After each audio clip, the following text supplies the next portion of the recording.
well, not mute, but you have the headphones in, so it doesn't matter. Because you got to be able to hear them. Right. So I got to unmute that right there. Yeah, unmute it, but your headphones are in, so you're going to hear everything through your headphones, right? Yeah. Yeah. Okay. So you don't have to mute it.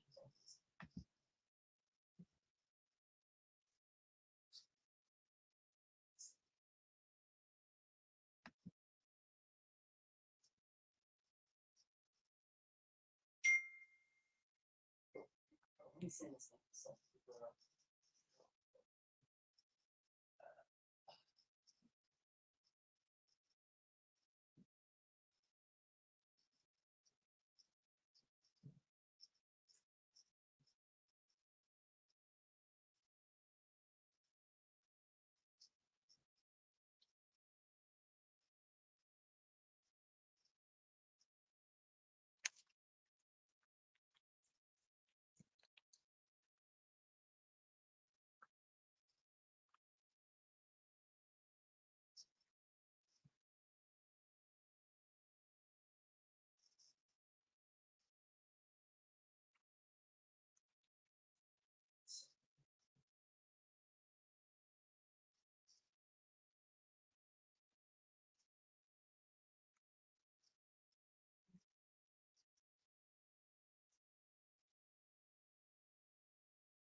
here's some notes. Okay.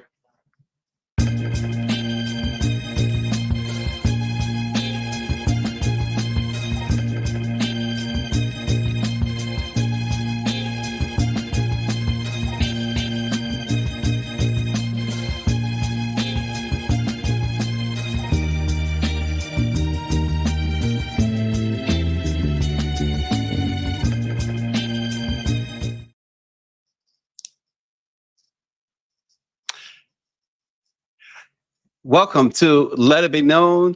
We are live. Tonight is no ordinary night. This is election 2024. The day has dawned. A pivotal moment for our nation as voters make their voices heard from coast to coast. We're coming to you live from Washington, D.C., the heart of the action, with scenes from iconic locations, including Howard University, where history may once again be in the making, with Vice President Kamala Harris on campus, connecting with her roots and the next generation of leaders. Our coverage tonight is packed with dynamic special guests, powerful insights, and exclusive updates from critical battlegrounds. We're taking you from the polls to the pulse of our communities, following the path of democracy and the tireless work to defend and uplift it. This election will shape our future on issues of justice, equity, economy, security, climate action, and so much more. So whether you're joining us from home or following us on social media, stay with us as we bring you live updates, experts, and the voices of voters who are ready to make a difference. This is Let It Be Known, your platform, your stories, and tonight, your election coverage.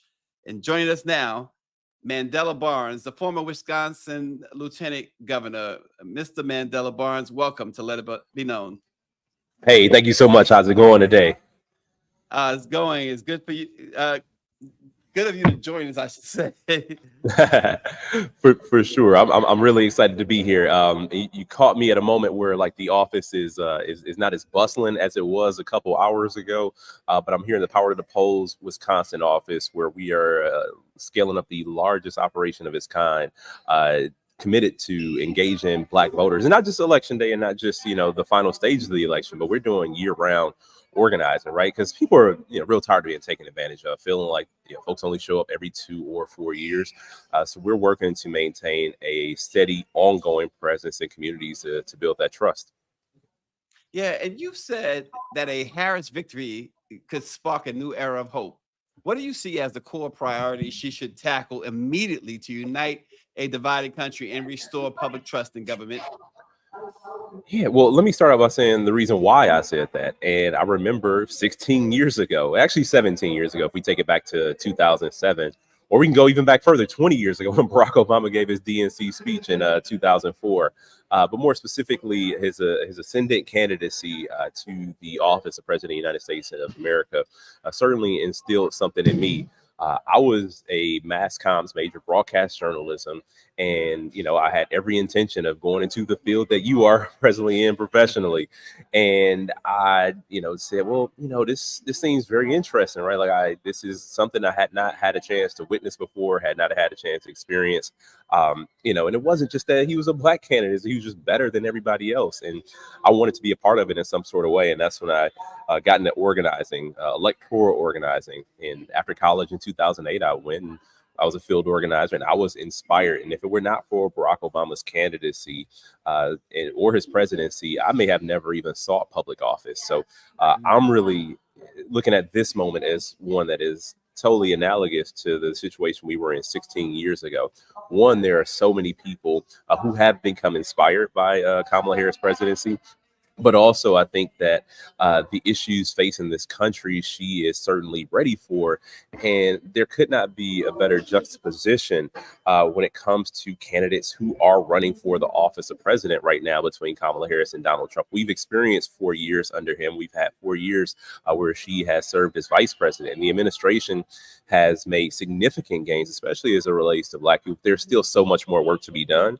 Unfortunately, the alternative to Kamala Harris will undo all the progress that we have made and put us in a much more precarious position.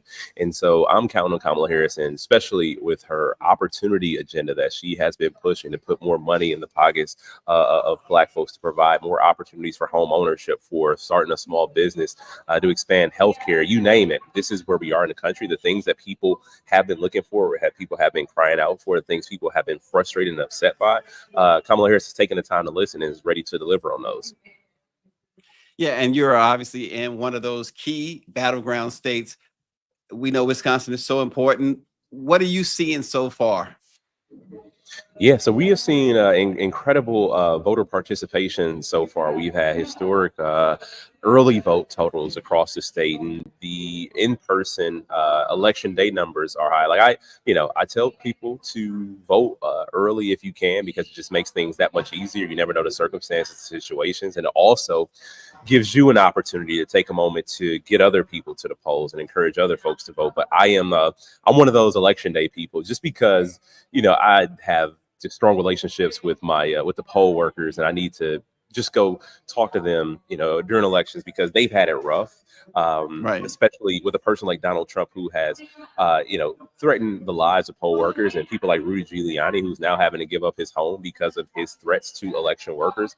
And our poll workers need a little bit of, of encouragement to keep up the job that is essentially a volunteer position. And so I go there just to, just shoot the breeze with them and make sure they're doing okay. I was number 339 around noon at a polling location where I'm not usually that highest. I don't, usually at the end of the day, I'm not certain if that polling location gets to that number. So I'm really encouraged by what I'm seeing. We have Power of the Polls has about 500 plus people out there right now as a part of a canvas that they'll be out there for the next almost 6 hours, wrangling the last few voters. As they say, most of the work up to this point is done, but a swing state like Wisconsin, where we're decided by just a couple handful of votes per ward, every vote matters and every second matters. Well, one of our viewers, the Orange G, he notes history today. November 5th, 1968, Shirley Chisholm became the first Black woman elected to Congress. And here we are, November 5th, 2024, on the verge of history here. I mean, you can't help but see the connection, right? Yeah, for sure.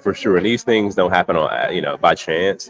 I do, I'm not the most superstitious person, but I do believe in the way that the universe works sometimes. Yeah, and we've seen heightened security, Mandela Barnes, here in Washington and other cities, with storefronts boarded up and even protective measures around the White House, unprecedented protective measures around the White House. How does it feel as a leader to witness this level of tension on election day, and what does it say about the current state of our democracy? It should never have gotten to this point, but we have a selfish, sore loser former president who has escalated things to this point. He's a person who blames all of his problems on everyone but himself. He's refused to look inward. And if, the people don't choose him, then all of a sudden it is some rigging of the system. And this is the amount of privilege that we're dealing with. This is a person as petulant as Donald Trump to be in the office of the White House. You can think about the sort of revenge that he'll enact, not just on his political opponents, but on cities like Milwaukee, Chicago, Atlanta, Charlotte, all the cities, Detroit, the cities that are going to determine the outcome of this election, the people in those cities. So I don't want to be fearful here. I want to be completely hopeful and optimistic, and really relish in the moment that the folks in those cities that he has bastardized step up to prevent him from ever assuming the office of president again. Now, fortunately, we don't have all those security measures here in Wisconsin where our public buildings are boarded up. But I did just go out to grab lunch, and I ran into someone from the district attorney's office who was accompanied by a police officer, and they are going around the polling locations just to make sure things are safe and secure, or not even secure, just safe, because our election systems are secure. But safety has been called into question because of Donald Trump and his acolytes. Yeah, absolutely. Well, as the former lieutenant governor, what lessons do you think that the Democratic Party should learn from what's been going on here, the divisive politics, the razor-thin margins of victories that you've already experienced, and what many are predicting tonight? I think it's important to be a party that takes in criticism, a party that takes in feedback. A lot of the things that people have talked about that has kept them undecided. I think that we need to have a real conversation as a party. And it is more difficult for us as a party to have that conversation because this is absolutely a big tent. Republicans, they operate off just a handful of things. And, their restrictive stances on a woman's right to choose, their stances on, other conservative or the other conservative playlists, right? Like, that is who they are. It is real cut and dry. But we represent so many more interests. We represent the whole of the entire country. And that can be difficult, right? It is difficult to govern a country. Now, that's exactly why I think that our party is best positioned to lead this country, because we represent the country in all of its forms. And so I do think that not just this election, I think any election cycle, there should always be a gut check who we are, what we will prioritize, and how we'll move forward as a country. Yeah, absolutely. For voters disillusioned by the last few election cycles, particularly younger voters, what do you think the party must do differently to re-engage and rebuild that critical trust? Well, as a party that represents the whole of the country, as a party that represents so many voices, I think it's important for those voices to actually have a voice in the party, within the party. And I'm not going to say that doesn't happen, because it certainly does. The party leadership with Democrats is certainly more diverse in experience, diverse in all forms than the Republican Party. But I do think it's important that folks who do feel as if they have been left behind, people who feel like they have been marginalized, do have more of an opportunity for input, have more of an opportunity to voice those concerns and push the party in a direction of continuing to fight for working class values. Yeah, and speaking of Wisconsin, some of the things that we may not know on a national level that don't make it into the spotlight, could you talk maybe about one or two things that are critical for Wisconsin in this election that nationally we just probably don't know about? Well, Wisconsin is a very working class state.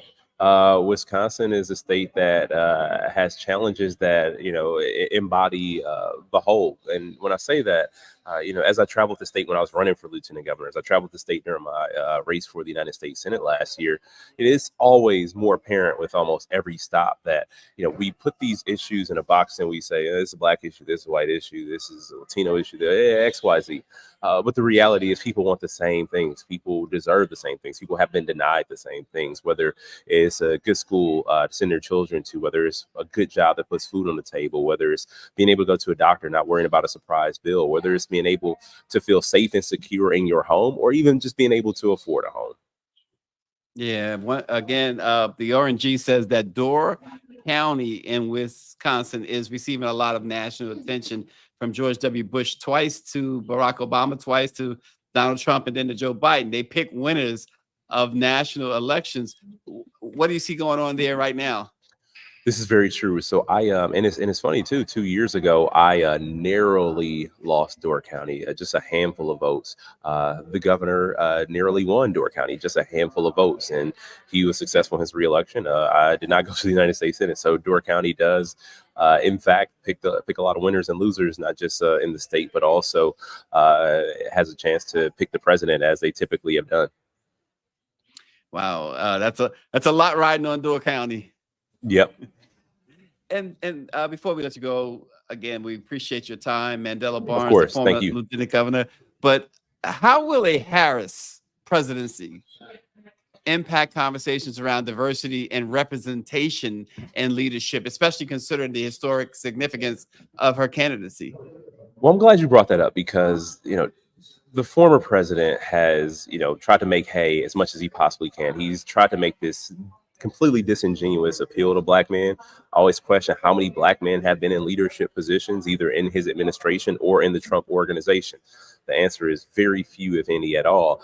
Kamala Harris's time as a U.S. senator, as well as her time in the White House, especially, in the vice president's office, especially her time in the vice president's office, her staff has represented a broad swath of the American people. A lot of black folks in leadership who had never been in positions, where positions like that had never been filled by black people, and it changes the conversation as well.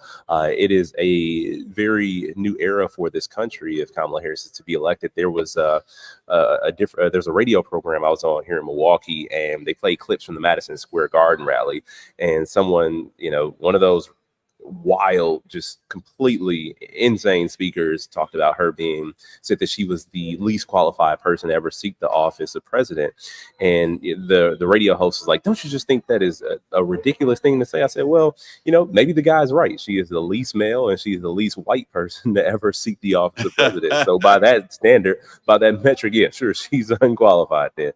But all that to say is, I think that in terms of not even just the conversation about inclusion or diversity from a policy perspective, I think about how many people growing up will see themselves in her and think about other avenues in life and other positions of leadership that they may not have otherwise considered because it felt so abstract to them. But then to see Kamala Harris as president makes those things, and at least it hopes makes those things a bit more tangible.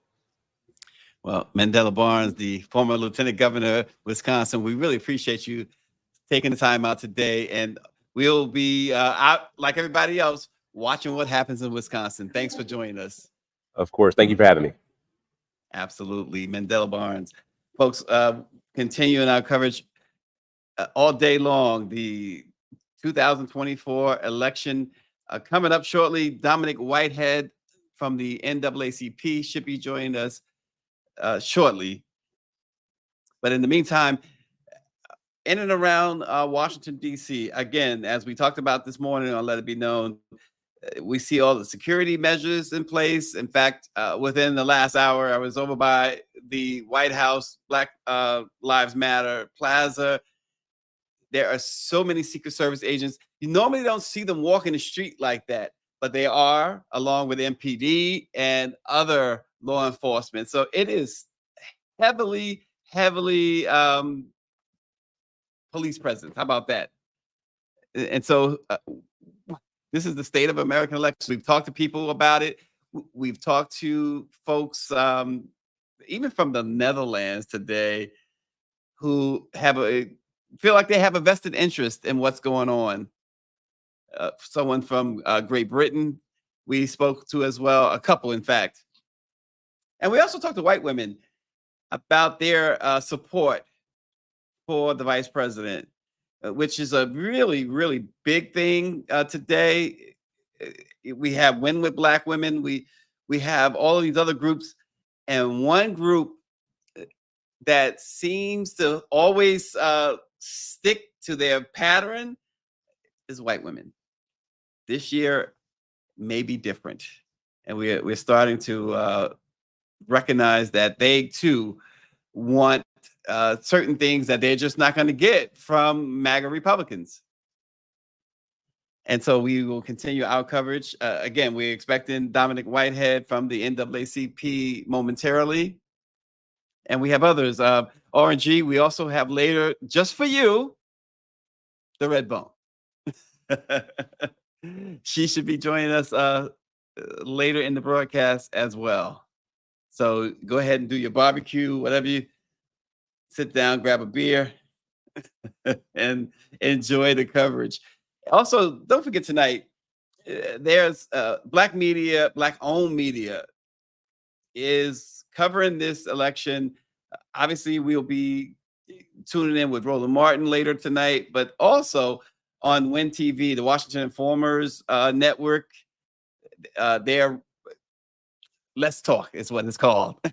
They'll be broadcasting live, as well as the 2-minute warning, the West Side Gazette and Bobby Henry, the Sacramento Observer, of course, with Larry Lee, who is actually going to join us on this program today as well.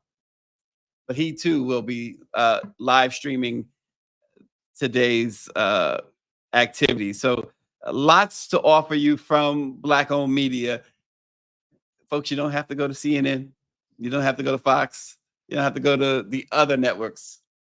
The Black press will have it covered. Here. It's extremely important. Here we go. Absolutely. Everyone needs to vote, especially this year. And why do you say especially this year? I think there's a lot of stakes here, and one direction could be very, very bad for most people in our country. Well, is there a specific thing that concerns you most, a policy that concerns you the most? I think public education and women's rights. Women's rights, okay. Yes. And as far as women's rights are concerned, we hear so much about that. We see rights being taken away. Mm-hmm. Is that, to be specific, is that what concerns you? Yes, definitely. And so we're not going to ask you who you're voting for, but that kind of drives your vote. Absolutely, absolutely. And what concerns you about other women who may not see it that way? I think that regardless of whether someone else sees it that way, I think that no matter who you are, you should just be able to have the own autonomy to make choices about your body. So no one needs to tell someone what to do, but you should be telling people what not to do. So it sounds like this year is more clear for you than perhaps other years. Probably, yes. Yeah. And what's your name? My name's Zoe. And Zoe, where are you from? I'm from North Carolina, but I've been living in DC for 3.5 years now. Oh, great. And you're with? Tim, what about you? Your thoughts on this election? How important it is for you? it's extremely important, and I'll tell you right now, I voted for Kamala. It's not a hard choice. No. We can't have Trump as our president again. He's going to set our country back, and he's not looking out for our best interests. He's looking out for his. So, and as Zoe articulated, like a lot of women, bodily autonomy is certainly an issue that women have really are really firm about. What about you as a male? What is the issue for you?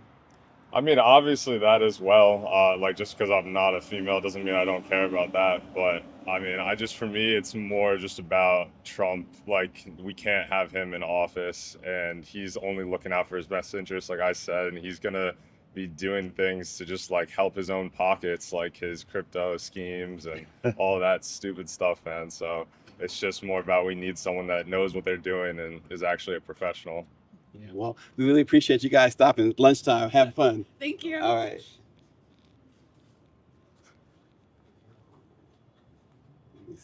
He's getting text. Sorry? Were you on that? Be known news. It's a black. Yes. So watch it. Yeah. So you're that early voting. Yeah, early voting. How important is it this year? Huh? How important is that this year for you? Voting is always important. It's part of being a citizen. So Are you concerned about potential violence? We see the stores boarded up. Man, I'm a security officer, so I'm. Oh, okay. Yeah, Well, I'm always concerned about violence. okay. But that's all I got to say. All right. Have a good day. You too. So he's a security officer. So he is he's helping to secure DC. So, but there's a lot going on, and there's been some issues with some polls, and we know that there's been some non-credible threats in Georgia that the Secretary of State there said that it originated from Russia, of all places. And more than 81 million Americans cast their ballots before Election Day, according to the latest figures that were put out about an hour ago, actually. And in 2022, there were probably about 40 million who cast their votes early. So we're way ahead of the pace there. And so enthusiasm obviously is high, especially in battleground states. So after breaking advanced turnout records on their first days of early voting, Georgia and North Carolina continued to see early voting that exceeds 2020. Several other swing states, including Arizona, Michigan, and Nevada, have kept pace or exceeded 2020. So we are seeing folks coming out, at least in the early voting. So we'll see what happens. We're seeing a lot of people wearing "I voted" pins or stickers on their clothing. They're taking this serious, which is probably a good thing for Democrats, because generally the Democrats do hold the edge when it comes to the popular vote.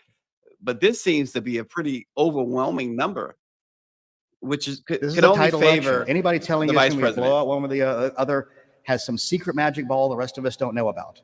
It's going to be a close election, but we can't know what the margin is going to be. And that's going to be determinative of when we know. People like, in 2020, guess what? We had a great election day. Everything went fantastic. There were no lines. We loved it. It was great. Same thing's going to happen this time. We're going to have a great election day. This all be determinative on the actual outcomes. Now, election officials added that the election won't be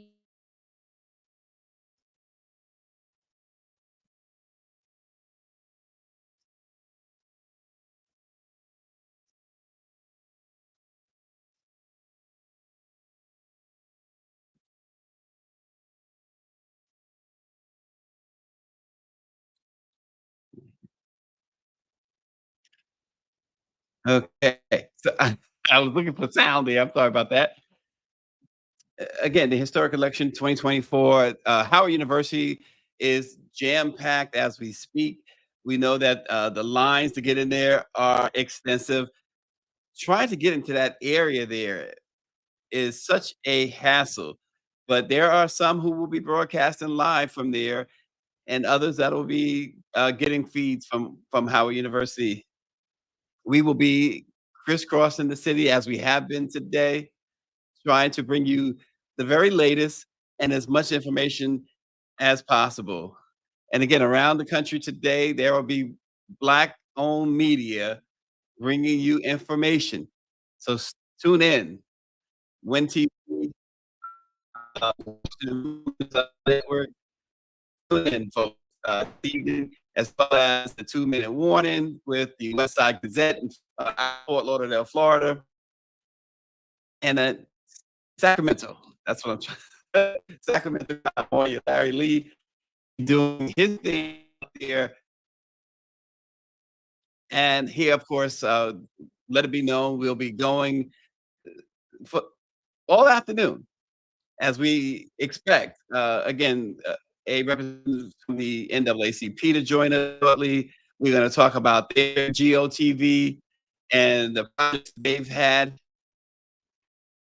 Be on the ground in places like Georgia, where it's vital, a vital swing state that could determine who is the next president of the United States.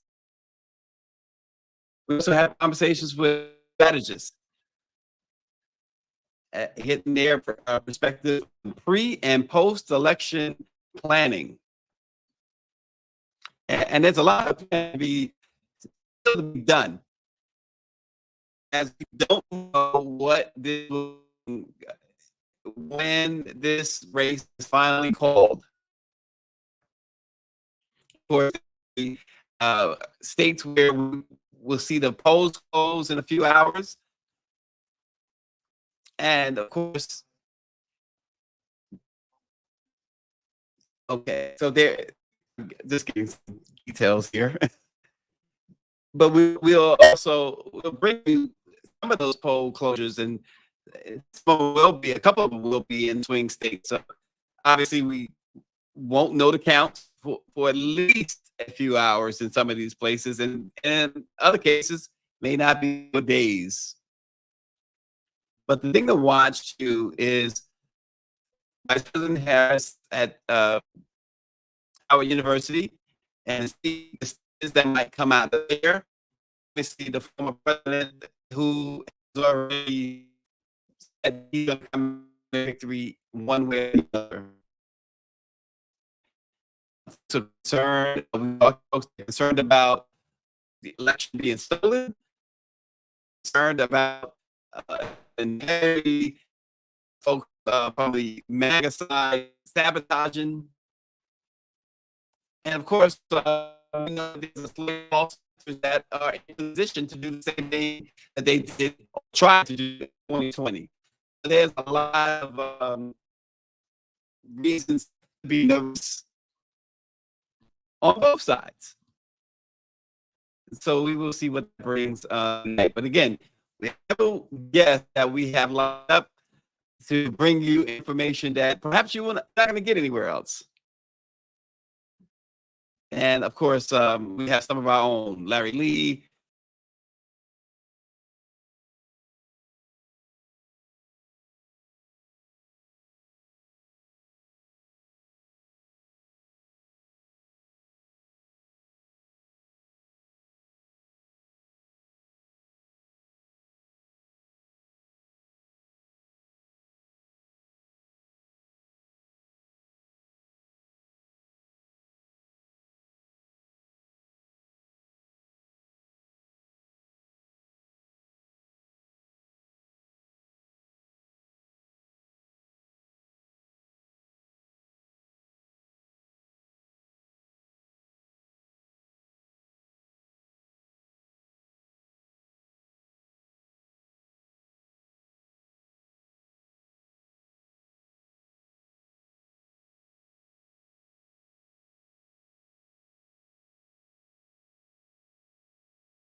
Okay, so joining us now from the NAACP is Dominic Whitehead.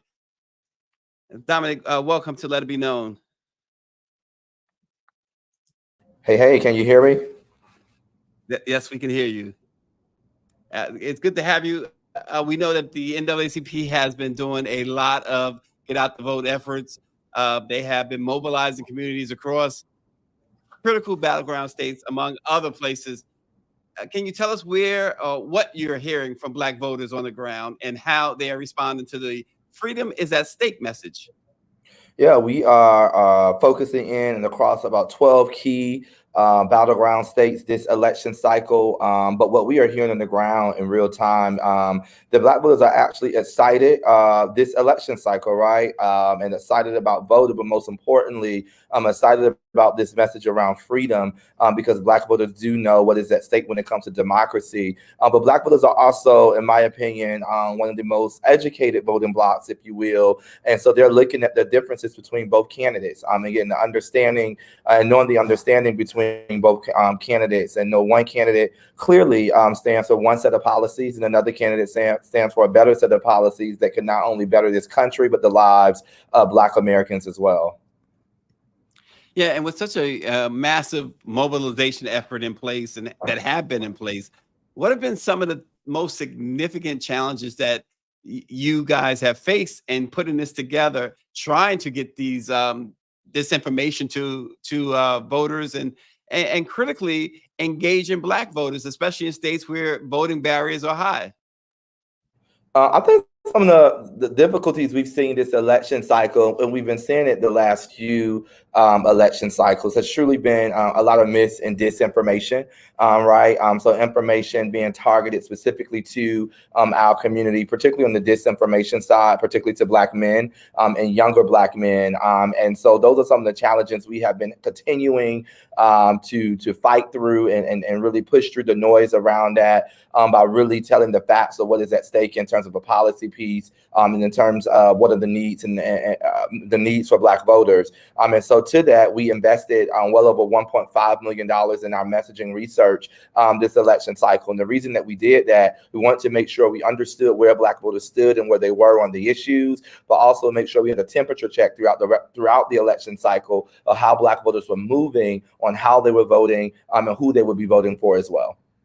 Well, we've seen, you talked about disinformation and misinformation. With Elon Musk taking over Twitter, we've seen a phenomenal growth in disinformation and misinformation. How have you been able to overcome that?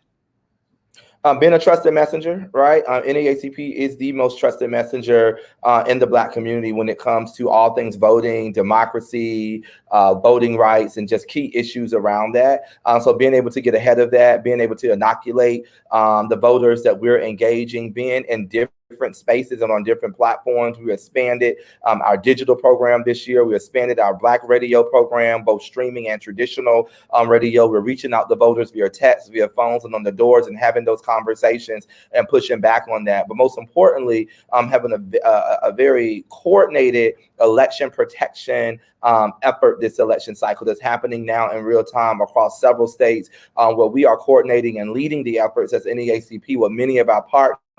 And when we see information, we're reporting it in real time, making sure that information is factual and getting it out to trusted messengers on the ground to make sure it is zipped up. So that's the beauty of NAACP, as you know, long-term and long-time trusted messenger in the community.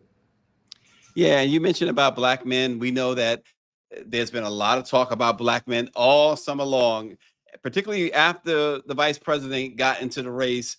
What are you hearing? What have you heard directly from this voting bloc? What we hear, I think there's been a lot of talk, but what I've heard, what I think is amazing about it, when have Black men been centered like this? And I think it's a good thing that Black men are being centered and being discussed in the conversation. It's not about candidate A or about candidate B, but it's about who and centering the conversation of the needs around Black men. Let's be very clear. Black men is the second largest voting bloc in this country, and that's the Black women. Black women vote at 90+% of the time. Black men voted 85 to about 89% of the time in terms of showing up election cycle after election cycle. And so if a little persuasion needs to happen to come out and talk to Black men about their issues, whether it be the economy, right, whether it be anything dealing with healthcare, whether it be criminal justice reform, public safety, etc., those are the issues. We know that Black men are also not a monolith, and we also can expect identity politics, right? We have to move past that. We're looking for someone who is a leader. We're just not voting for someone because they so happen to be of color, but knowing that they are of color and knowing that they can stand for us, and understand the policies and the things that matter and working for the Black male vote, I think is a big plus around that. But I think Black men will show up and show out this election cycle. We've already seen trends of Black men supporting and moving in the right direction. Yeah, and we all know what Donald Trump stands for. He's made it more clear probably than he's ever had before. And we also realize how important it is to have allies. And I know that with the Freedom is at Stake coalition, it includes a powerful lineup of civil rights and racial justice organizations and partners like the AFT, SEIU. How has that worked out to know that you have these allies, and what have been their role specifically? Yeah, I think that worked out. It works out well. We are huge partners and in partnership and do work with our labor unions and so many other progressive organizations. Most recently, we just finished an activation here in Philadelphia with AFT just a few days ago. around GOTV and SEIU and AFSCME and so many of the other unions as well. For us, we know one attack against one is an attack on all of us. An attack on worker rights is an attack on voting rights. An attack on worker rights is an attack on Black folks, because we know Black folks are union members, right? And so NAACP have to be 10 toes in and stand right beside our partners and allies. It helps with the resources and the capacity, and allow us to get to scale to talk to all the voters that we need to engage. Yeah, and what's resonating most with young African Americans in particular? There's a few things that resonate most with young African Americans in particular. I think one, it is the economy. We got to talk about it, right? We think about affordable housing, right? We think about student loan debt, right? There's a lot of student loan debt out there. Be very clear. The Biden-Harris administration has been very, very vocal about relieving folks of student debt and student loan debt. But we think about the cost of groceries, right? Folks, when we say affordable housing, it comes to whether rent or being able to have the pathway to home ownership. So those are things directly that matter to many young voters. But then you also think about climate control and environmental issues. From our research, we saw a lot of that when it came to younger voters, particularly voters between the ages of 18 and about 25 around that. But if you spin it out to 18 to 35 or 18 to 40, is definitely the economy around their survival in the near future. And that has been resonating with younger voters. Yes, it's interesting. You mentioned environmental issues. I was going to ask you about that. That seems to finally be coming to the fore now. How important is that, especially given that we know that the other side, the MAGA folks, seem to could care less about environmental issues?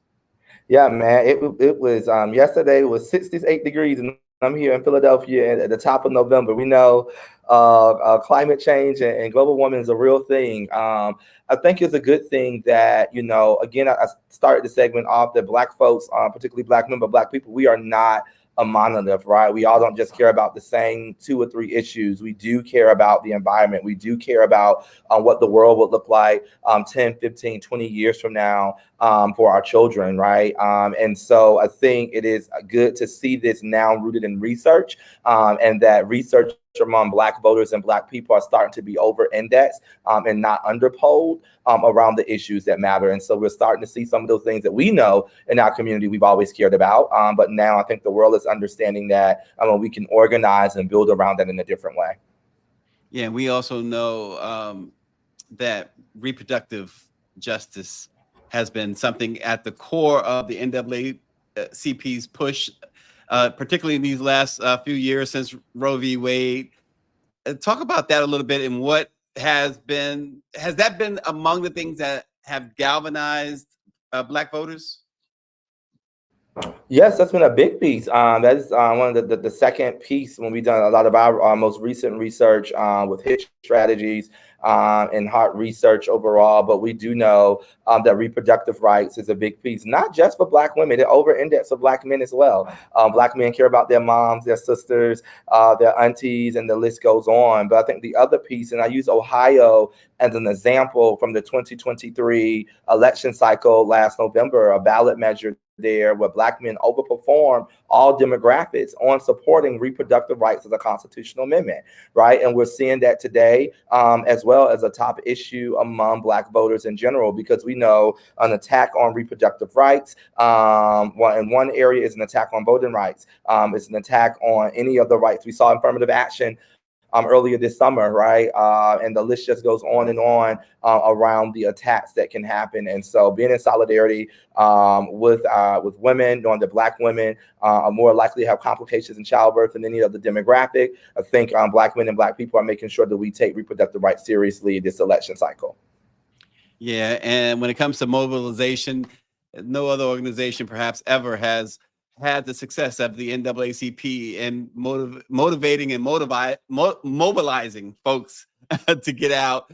And you've been a part of this now for a few years and leading major voter mobilization campaigns, including the largest independent Black voter mobilization effort in 2020. How does this turnout compare to the lessons from the past, particularly 2020? Yeah, lots of lessons, right? 2020, we touched about close to 10 million Black voters. We increased that this year to about 15 million Black voters that we wanted to engage. So we're trying to double the impact, if you will. We're around about 16.5 million collectively this year of Black voters that we're engaging overall. We're running a $20 million program this year, right? Not only that, we're also making sure that we're reinvesting into communities. So out of that $20 million program, we pushed about 6.5 million of that back to our groups on the ground, our NEACP units, and other Black and Brown organizations who are doing voter registration, voter turnout, voter education, election protection work overall. We're trying to make sure we increase and close our Black radio gaps and making sure that we're getting messages out on Black radio. Our canvassing program, well over 200,000 doors knocked this election cycle and talked to over 1 million people via phone. So there's a lot of pieces that we're looking at overall. Well, Dominic Whitehead, NAACP, we really appreciate you taking out the time to join Let It Be Known this afternoon on a very crucial, historic day in American history. Thanks so much. Thank you.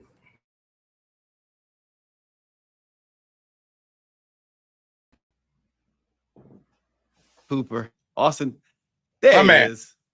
My man, Stacy, brother. Austin, you came to rescue a drowning man over here. No, brother. Anything I could do. Whenever you call, I always do my best to make myself available. Well, we appreciate you. Yeah. So what's going on, Austin? What are you seeing? We've been around DC today. What are you seeing?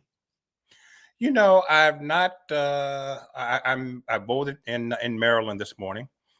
Polls opened, Stacy, at 7. I was in line at 6:30. There were maybe 8-10 people ahead of me. By the time the doors opened at the school where I had to vote, I looked back and there were maybe 40 people. By the time I voted, I came out and there were, cars were pulling up. So it was very good turnout from what I could see in Maryland. Here, and I just ran into several of my neighbors as I was getting out of the car, and they said they're on their way to vote. So everybody in my community, I went to a car wash about an hour and a half ago. Everybody's talking about voting. Either I've already voted or I'm going to vote. So there is real excitement here, obviously, to put the vice president across the finish line, Stacy. Also, I'm claiming it, Senator Angela Alsobrook. Yeah, so it's great turnout. Stacy, I spent the last 2 weekends in Pennsylvania canvassing. The DNC, as I'm sure you're aware and Greer's aware, organized bus tour to different parts of PA. So last week I was in Chester County, Pennsylvania, and I and my partner knocked on maybe 90 doors. This past Sunday, I was up there, and Lafayette and I, Denise's husband, knocked on maybe 65 doors.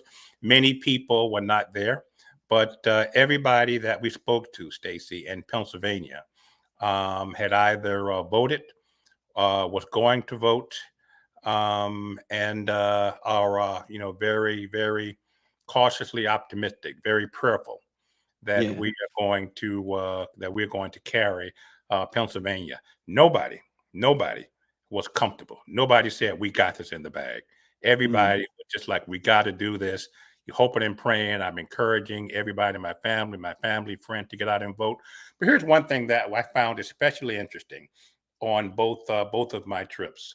I and nobody, Stacy, who went to the other areas of Pennsylvania when we regrouped at the end of the day, none of us saw any Trump supporters, any Trump campaign staffers canvassing.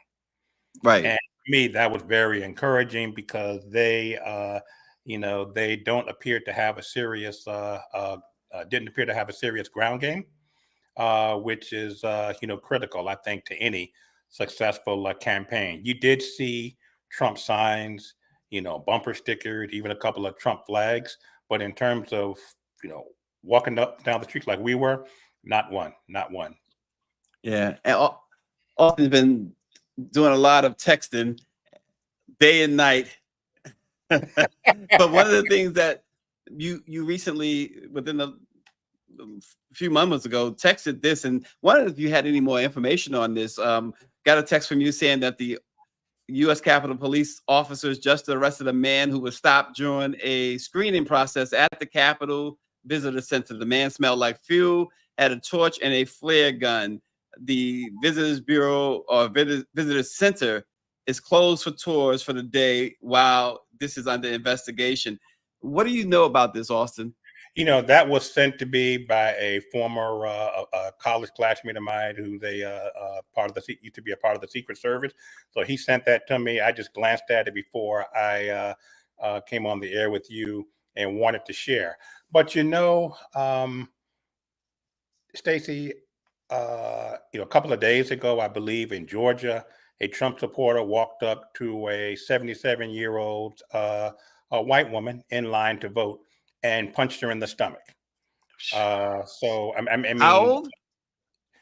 He was 17 and she was 77, and was standing in line during early voting. And he had been antagonistic towards several people, I guess, in line who he deemed were supporters of the vice president.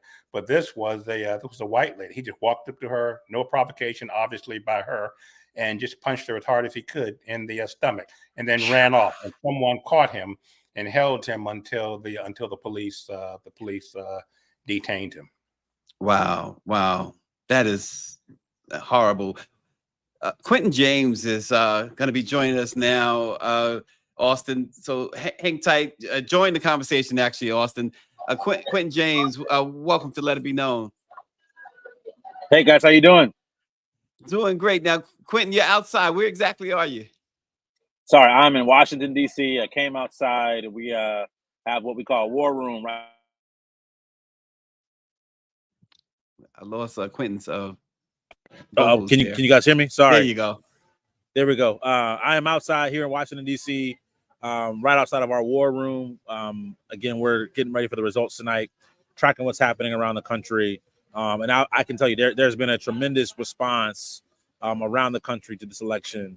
We are excited about turnout throughout the nation. And I think we're going to be very excited about the results tonight as well. So that sounds like a lot of confidence, Quentin, with all that has been going on. So you've seen a lot over the last couple of years with the collective PAC, particularly as it pertains to this particular race. What has been the turning point, other than, of course, President Biden dropping out? But what do you believe has been the turning point that gives you this type of enthusiasm and encouragement? I mean, listen, it started the first 24 to 48 hours after the vice president became the presumptive nominee. We have never seen in American politics 50,000 Black men organize within 48 hours, themselves, organize their money to support a Black candidate, a Black woman candidate, like we saw with Vice President Harris during those 48 hours. Over $3 million raised in 48 hours. I think that, for me, was the moment I knew this would be a very different, exciting election. But I think over and over, we've seen examples. She's run a flawless campaign, whether it was her debate, whether it was the DNC, whether it was every single thing that Hannah has led us to this point. She's been amazing. And so, again, I think there isn't anything I would take back in terms of, mistakes she's made. I don't think she's made any mistakes. But I think we've seen some historical markers that we'll be studying for years to come, particularly around this opportunity agenda for Black men. We've never had a presidential candidate say, Black men, I see you. Here's a plan for you of how I want to address your concerns and needs. And so, again, I think it's been an incredible journey to get us here to today. There's talk of Iowa and the vice president going in today with a 4-point lead there.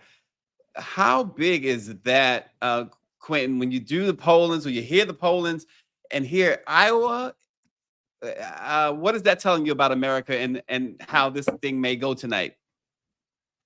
Well, yeah, listen, I think we are going to see some interesting results as it pertains to white women. I believe that white women are breaking extremely hard to the vice president across the country. I don't believe they were honest if they were polled over the past 3 months. I think in these last 48 to 72 hours, white women have gotten together and made some decisions around who they're going to be supporting for president, and that's going to be Vice President Harris. I'm predicting she gets over 55% of white Wow. women voters, which will be historic. But again, when you do something as drastic as roll back Roe v. Wade, there are consequences. We've seen these consequences over the past few months and the past year. Every single state where this has been on the ballot, that issue has prevailed in terms of people fighting for their right to have reproductive justice. And so I think, again, tonight we're going to see punishment for Republicans overreaching on that issue, and women aren't taking it anymore. Quentin, is there anything that gives you pause a little bit, that lends to any type of fear that you might have, perhaps that the campaign didn't cover? The only thing that I'm a little nervous about is black turnout in the Philadelphia, Pennsylvania market.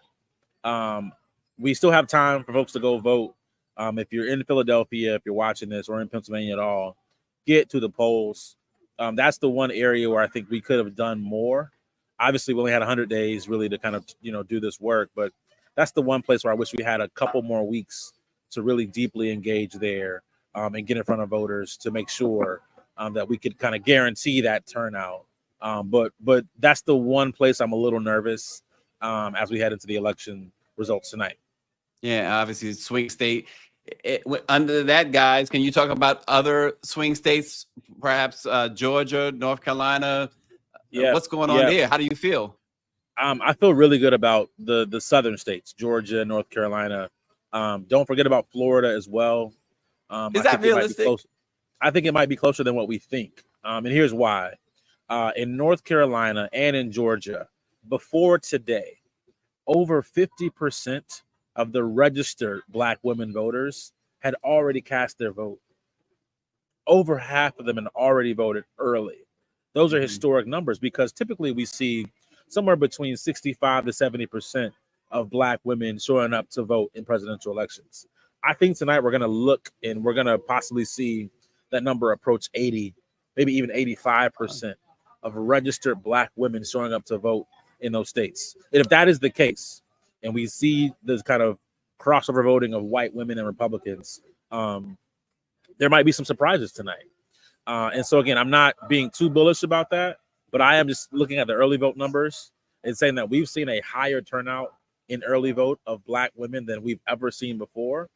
I think that is a sign of what we might see tonight with those results, especially because we're hearing about long lines across those states all day today. So turnout is strong, and I think that only bodes well for Vice President Harris tonight. Are you concerned about the possibility of, like we saw with the ballots being burned, we see all of these fake electors that have returned? Are you concerned about those efforts, the stealing the election side of things? I'm actually not. And let me tell you why. What's so interesting about these swing states in Pennsylvania, in Michigan, in Wisconsin, in North Carolina, in Arizona, we have Democratic governors, folks that are going to make sure that their elections are protected and by the book and by the law. We know right now there's only one party that wants us to count every single vote. That's Democrats. Republicans are, probably going to be filing, cases tonight to maybe stop the count or not count votes, not allow time for mail-in ballots to come in. Only one party is doing that because they know the more people that show up, the worse they do in these elections. And so as people who defend democracy, we want to make sure every vote is counted. But I feel strong that because we have Democratic governors in those states, we're going to see safe and secure and free and fair elections. And again, should all of my analysis be wrong and every vote is counted and, Donald Trump wins, then we will accept those results.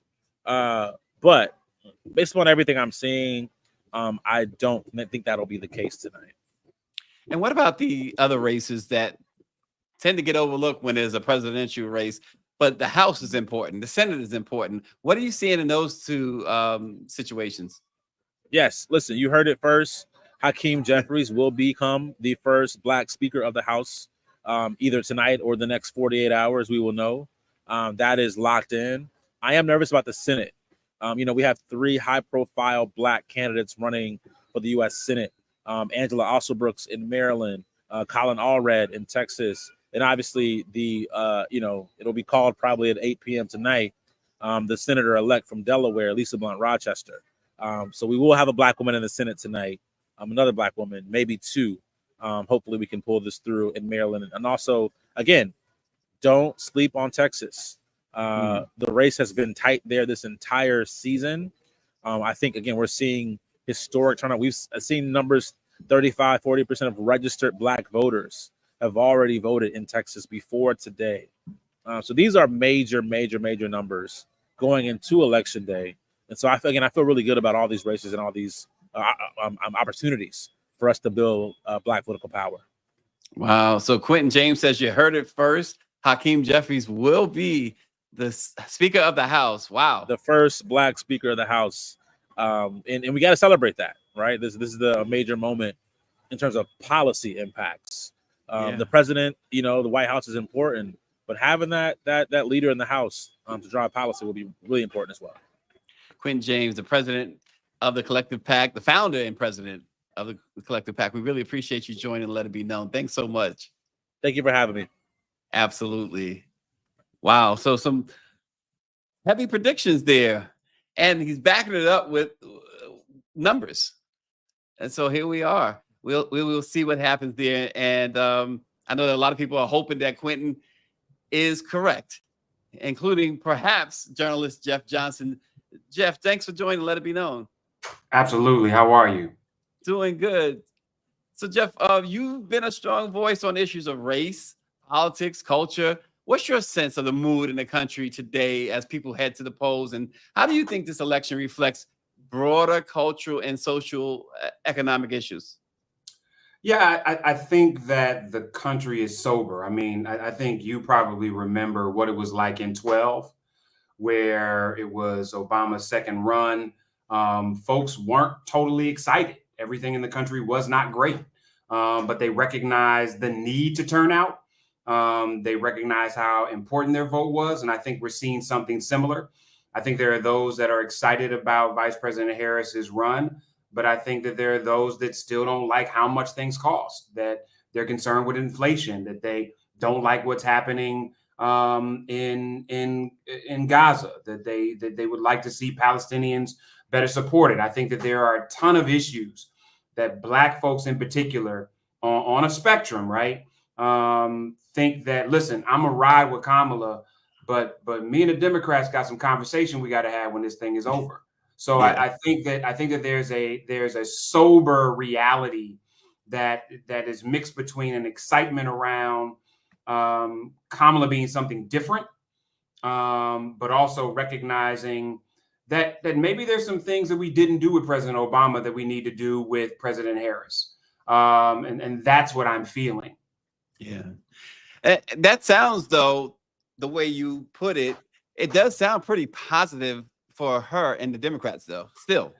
No, listen, I think that I am optimistically nervous. I'm optimistic because I think people are going to turn out. I think they recognize the stakes. I think that there are some people that got on it immediately and they're like, this is what I'm doing. There's some people that took them a little bit longer to get there.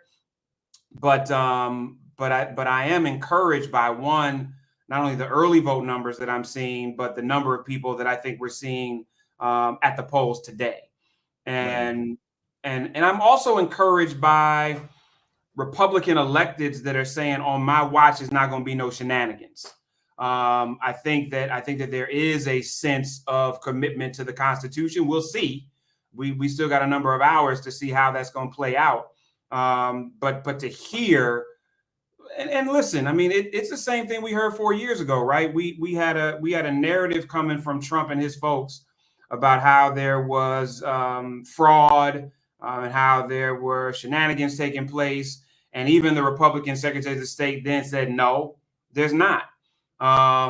So I'm encouraged in that regard, but I'm pretty positive that somewhere around 11 o'clock tonight, Trump is going to claim victory, no matter what the numbers are.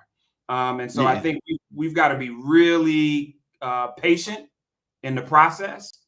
We've got to know that sometime around midnight to 3 a.m., we're still not going to have results in every state. Pennsylvania, which is a state that both candidates need. They've already talked today about the fact that they are going to count votes more quickly than they did 4 years ago. But it's still going to be a question of how close it is. And the closer it is, the longer it's going to take to certify. And so I really hope the folks that are tuning in recognize that just because it takes longer than tonight doesn't mean something is wrong with the process, that it actually is allowing the process to work out. We need to be calm. Those that do have issues at the polls, if you have had an issue at the poll and you haven't reported it, call 866-OUR-VOTE and report that, because that is an election protection line that has done right by us, not just for this cycle, but in previous cycles.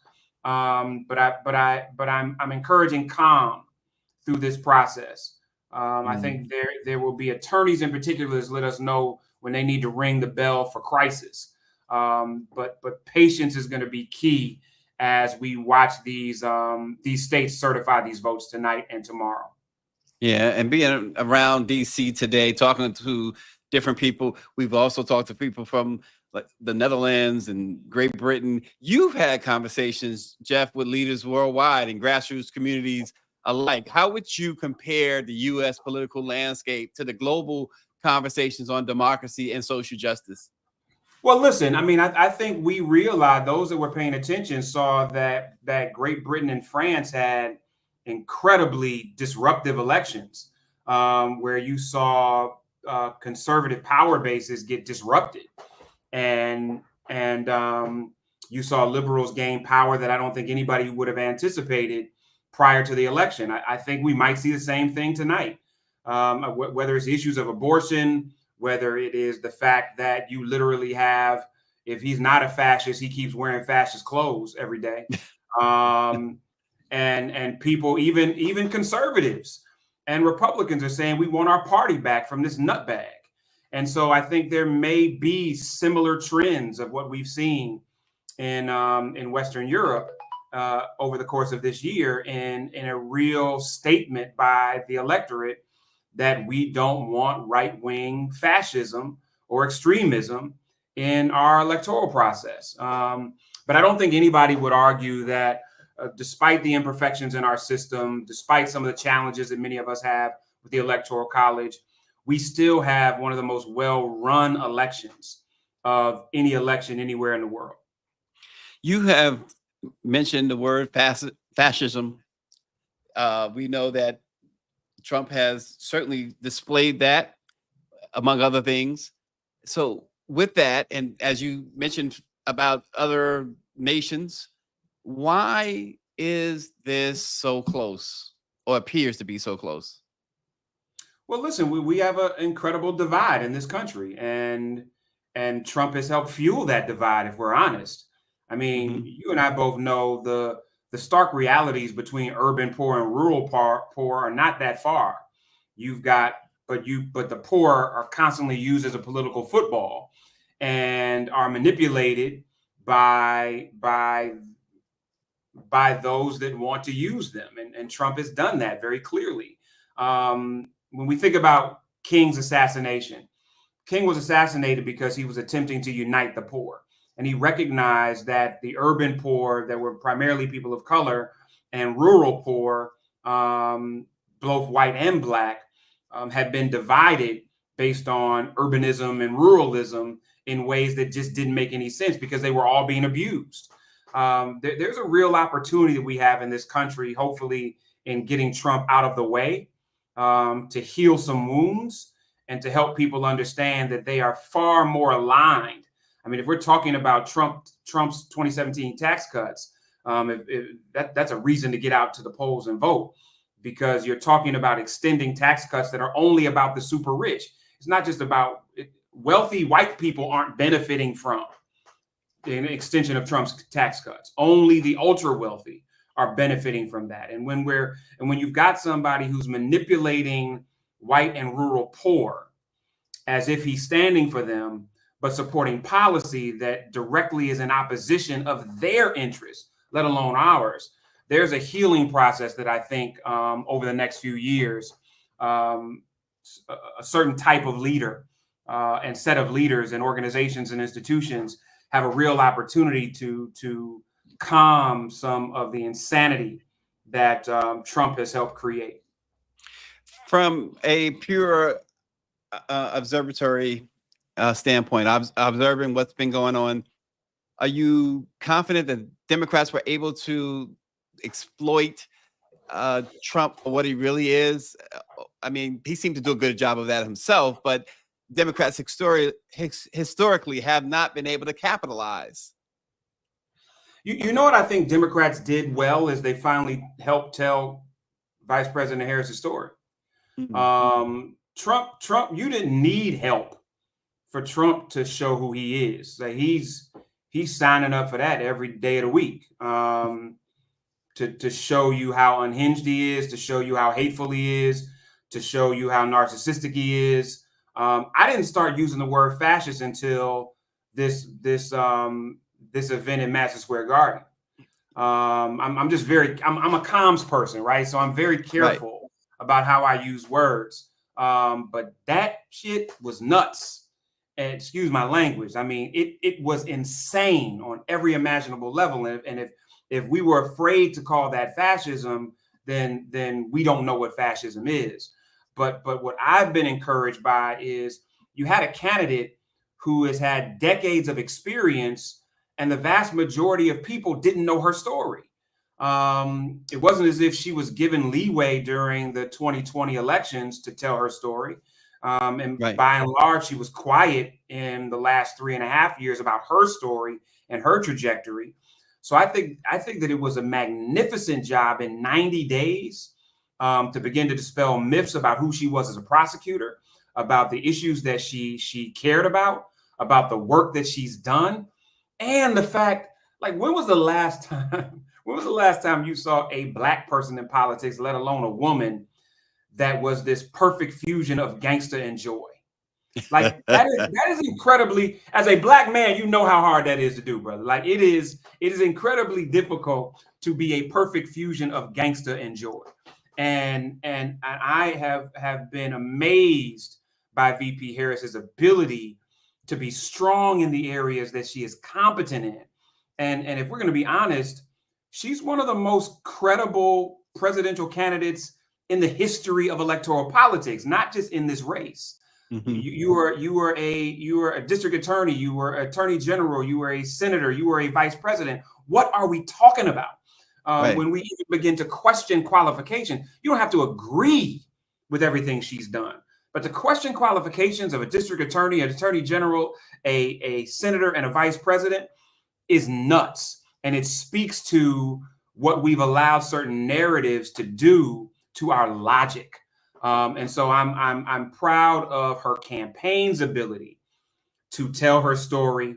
The fact that there was nowhere she was afraid to go. And again, that wasn't about talking about Trump's negatives. Most people remember in 2016, I worked for Priorities USA on the comm side, and a week before the election, we were still talking negative Trump because there wasn't a lot of positive Hillary. And that's not what we've experienced in this race. She's taken on the negatives head on. She's gone every place. She went to Fox News. She's gone to places that I think most Democrats would have said, you don't need to go there because it's hostile. And she's gone there anyway. That is what has made the difference in this campaign. You can talk negative about Trump all day long. That does not win you elections. What wins you elections is when you can talk clearly about what you want. You can talk about your story. You're not afraid to look people in the eye who you know don't support you. And you're willing to say, listen, I'm going to represent you too. That's what this campaign has done brilliantly. Wow, I just enjoyed the way you articulated that. That's for sure. Dr. Nicole says, for those that don't see and know who Trump is, they don't want to know. They don't even care. With that, Jeff, how much are you anticipating folks looking back at Madison Square Garden and that event and saying that that was the final nail in Trump's coffin? I don't know, to be honest. I think that there may have been that might have been the nail in the coffin for some moderate conservatives, moderate Republicans. I don't think the vast majority of people that were Democrats or independents. I mean, that was a cherry on the top of a sundae that was 12 feet high. But I do think that there are some conservative Latinos that were like, oh, hell no. I think that there were some classic conservatives that aren't right-wing nut jobs that said, this is enough. This is not what our party represents. Because that's not who John McCain was. That's not who, that's not who classic conservatives have been. I don't often agree with everything that they fight for, but there have been conservatives that don't hate Americans. And this is a guy who literally hates Americans and wants to encourage other Americans to hate Americans. So I think that the Madison Square Garden in a lot of ways was a cherry on the top of a 12-foot sundae, more than it was a nail in a coffin, because most people didn't need Madison Square Garden to know who he was, who he's been, who he's purporting to be, what his policy agenda is. You don't say you want to give cops full immunity and think that you care about urban communities.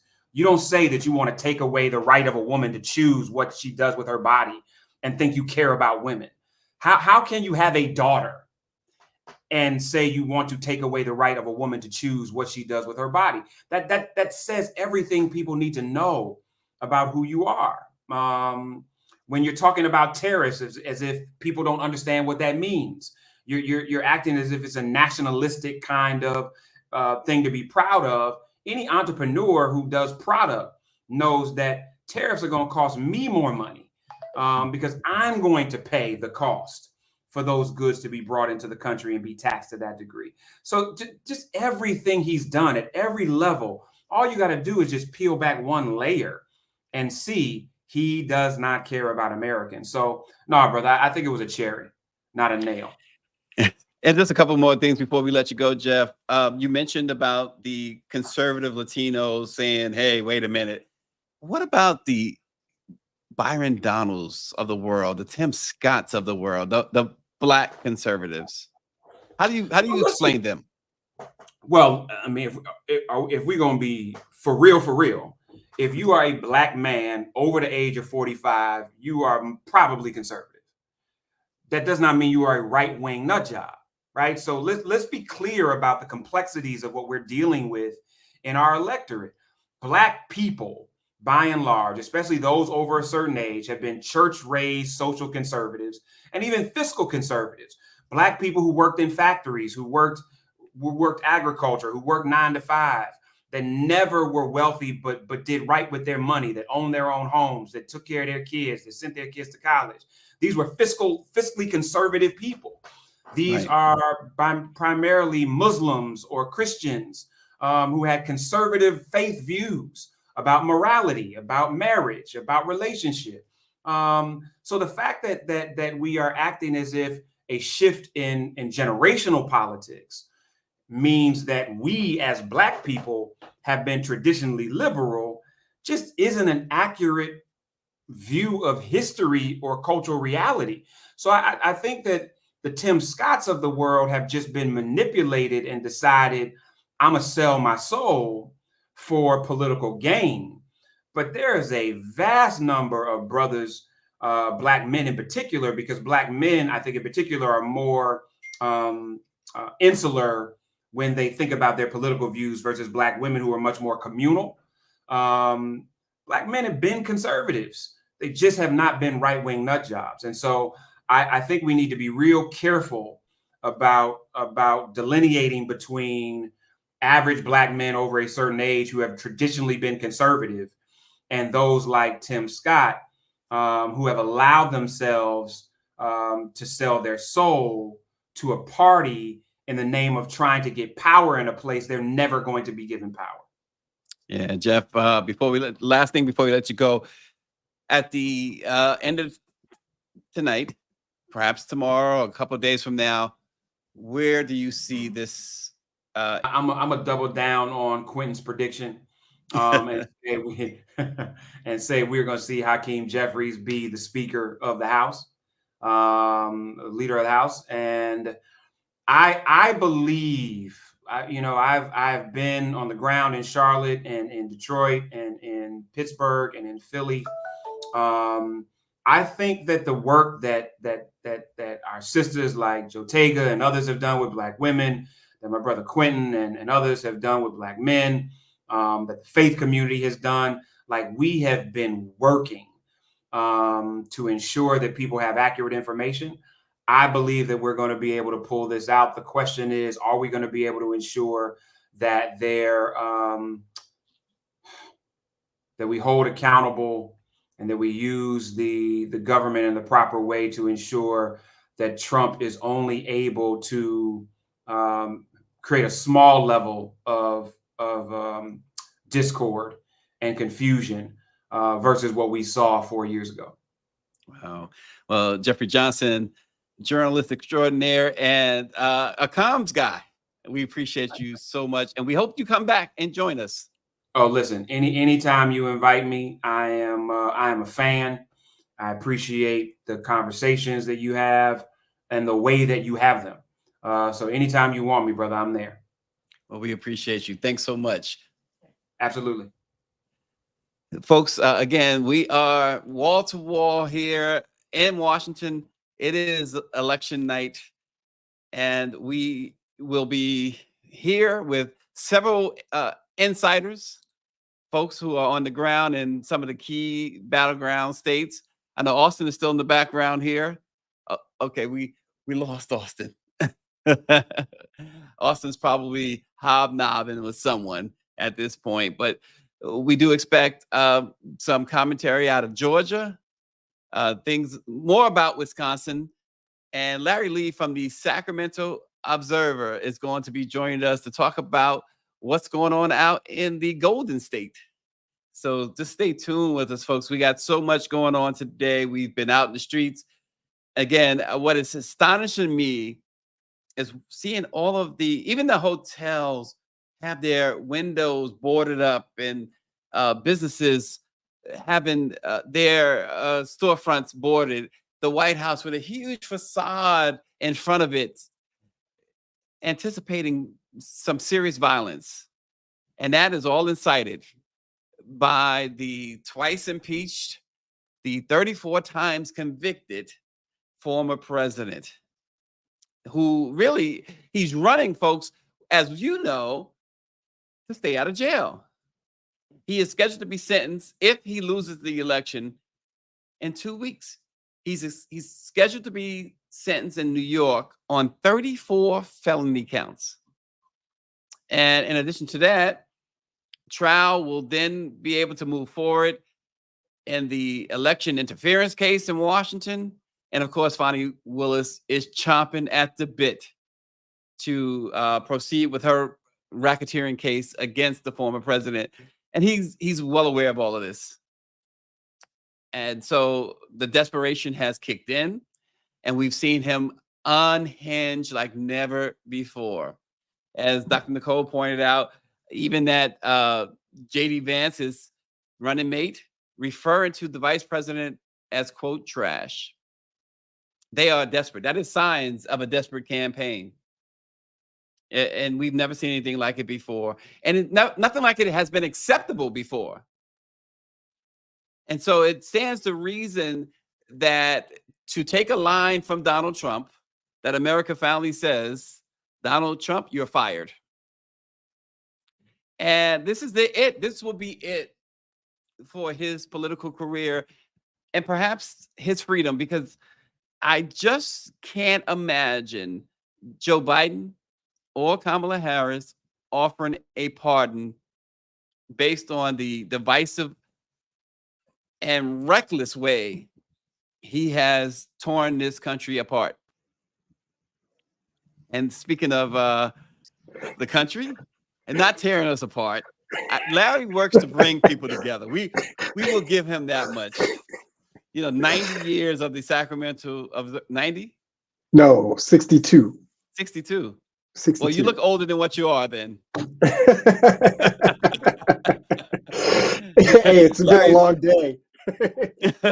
Larry Lee, the 2023 Publisher of the Year for the National Newspaper Publishers Association. Larry, thanks for joining Let It Be Known. Thanks for having me, Stacy. It's always good to see you, even though you guys be forgetting about us on the West Coast, but that's okay. We I never know forget you got about it in you the middle of the guys. day. We have to have an election in the evening time in order for you to think about us on the. But you see how he comes in yelling at us. Greer and I, we take a lot of stuff, but this yelling from Sacramento that stole a baseball team from Oakland, I don't know that we can tolerate this. We are not stealing a team. You're not stealing the team? No. She left her husband, and there's kids that need to be raised, and you might as well be with a good family. I absolutely love that analogy. Larry, California stands at a critical juncture in this election as well. It's not a swing state, but what do you think is at stake for California immediately and in the long run, depending on who wins the presidency? Well, okay, that's a good question. And of course, thank you, Stacy, for having me. Thank you. Let it be known it's always good. And Greer, thank you for, staying on making sure I got on here and all of my families with NNPA folks. So love you guys. But what's at stake? I mean, I think the immediacy that we look at is, let's be real. You've got a lifelong Californian, as president of the United States.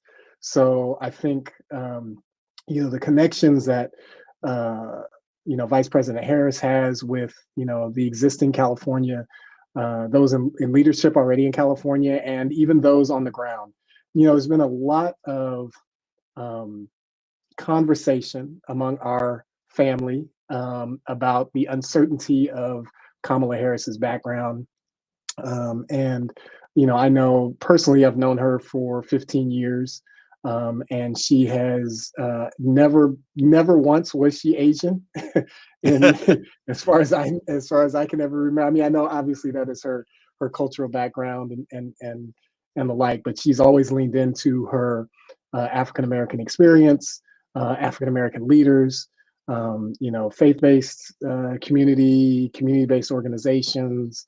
All the like here in California. So we have a lot of regard for her and her leadership should she ascend to president of the United States. So there's a lot of connections here for that. Yeah, California, and of course, including, I should say, Sacramento, has some challenges with the unhoused population. How do you think this will play out as far as who is president? Can the vice president really help that situation in California? We know that in Los Angeles, it's been a big issue for the mayor there. She ran on that. We've been to Sacramento. We've been to San Francisco is absolutely, it's been taken over almost by the unhoused. How is that issue? How do you see her addressing that issue in California? Yeah, so I mean, I think the housing crisis is a housing crisis in California. There's no doubt about it, and there's many things as the reasons as to why, and that's too long for the show. But I think that what I will say is that I think President Harris, let's just speak it into existence. President Harris would deal with it really, from a sense of compassion. I think, which is really one of the most important things. I know that there's a lot of pushback in regards to, how California has had to deal with the homelessness, and it is a crisis. But it's a national crisis that is really focused on the West. more than a quarter of the nation's, I mean, 2/3 of the nation's homeless are in the states of, Oregon, Washington, and California. Right. So it's a primary West Coast phenomenon that is really very challenging for many of us. It also has been because the increased cost of living in California has been very challenging. So you have people who might be a check away from being homeless or being unhoused, and so it's an ongoing thing. And of course, Vice President Harris has talked about having an opportunity agenda where she's focused on creating new homeowners. I think the other part of it that really has to be addressed is the ability to build in the state of California and the costs that are related to that. California, Sacramento in particular, has had a real challenge with keeping up with the demand of the growth of the city with the actual inventory of available housing. And so that's been really one of the biggest challenges for many of the cities in California. Is everybody's always talking about California leaving. No, people are not leaving California. People are coming to California still in droves. And so it's just a matter of really just trying to find the appropriate housing and affordable housing for those folks. Yeah, just to go off topic just a little bit. Last guest we talked about, I mentioned the idea of President Biden or President Kamala Harris offering a pardon to Donald Trump. I see the RNG says he would give Trump a pardon only if he and his entire family leave the country and is never allowed to return. How would you see, you've known Vice President Harris a dozen years, you know things about her, the type of person she is. How do you think she'll handle that situation? You mean as a pardon for Donald Trump? I mean, I don't know. I don't know how she would deal with it. You asked me how I might deal. What do you anticipate, though? No, what would I anticipate? I mean, I would think, I think that, she's a very pragmatic person. So, I mean, I don't think she would, I think no matter what, I think she would recognize, first of all, that, if she were to win this election, to be honest, there's going to be tens of millions of people who are supporting Donald Trump. And Kamala Harris is more of a unifier than a divider. And so I would think that most likely she would lean into the space of, something that is pragmatic and something that is with compassion, as opposed to trying to be an authoritarian or somebody like Donald Trump might be, treat somebody else. I mean, it's just be real. I mean, and so, no matter who wins this election, they won't have a mandate. So they'll have to find ways, at least a smart president, someone who is presidential. Someone who is presidential would be behooving to them to treat, just treat those that didn't vote for them in a way of compassion. And Kamala Harris has said, whether you vote for me or not, I'm going to be, president for all of the country. Whereas the candidate on the other side has not necessarily said that. Yeah, your former governor, Republican, Arnold Schwarzenegger, has come out and said he's supporting Vice President Harris. We're seeing a number of Republicans do the same thing or have done the same thing. How effective do you think this has been to have these Republicans come out in favor of the vice president? I mean, I think it's really important. I think because they've done it for what I've seen as kind of two different pots. One is Trump is not the person that we want, period. So we can't sign off on, the way in which, particularly after January 6th, we can't sign off on that. The other is she's the kind of person that we do want. And so to me, those two pots really mean a lot. To be honest, and I'm gonna do a shameless plug. The Observer is doing a live stream this evening. We were going to talk about that. Yeah, we'll be late, but one of the people that we're going to have on this evening is Cassandra Pai, who was chief of staff in the Schwarzenegger administration. And she's an African-American woman, and she is, heading. I literally just hung up with her just a couple minutes ago. She's like got her Republicans for Harris bumper sticker, and the whole nine. So I mean, I think Kamala Harris has struck a chord with people, whereas Donald Trump has he's been divisive, and I don't think that anybody in their, to be honest, anybody in their right mind can understand and support the type of rhetoric and potential foolishness that might come from someone like him in the White House again. We saw it once already. Like, come on, been there, done that. Like, nobody needs to have pain, again on purpose. Yeah, Well, we've talked there are some that think that way, but we have talked in broad terms about California, but let's narrow it down to your city. I mean, the Observer's been covering Sacramento like a blanket for 62 years, like you said. What is the needs of Sacramento? And uh-oh, did I freeze? Or did Stacy freeze? Okay. Did we lose? I lost you for a second. Okay. I don't know if it was me or you, but I couldn't hear anything. Okay. So I wanted to narrow it down to Sacramento, the needs of Sacramento. And what do you anticipate from the vice president as far as when she becomes president? Because I'm going to keep it like you. I'm going to keep it positive. When she becomes president, what are the things you need her to do for the city of Sacramento? Oh, I think you hit the nail on the head. I mean, the housing crisis is primary number one. Sacramento, we actually have two African Americans who are vying for the mayor's race tonight as well too. So the city will have its second African American mayor in its history, potentially first Black woman mayor in the city's history. And the top priority for both mayors is the housing crisis. So the reality is, we need resources.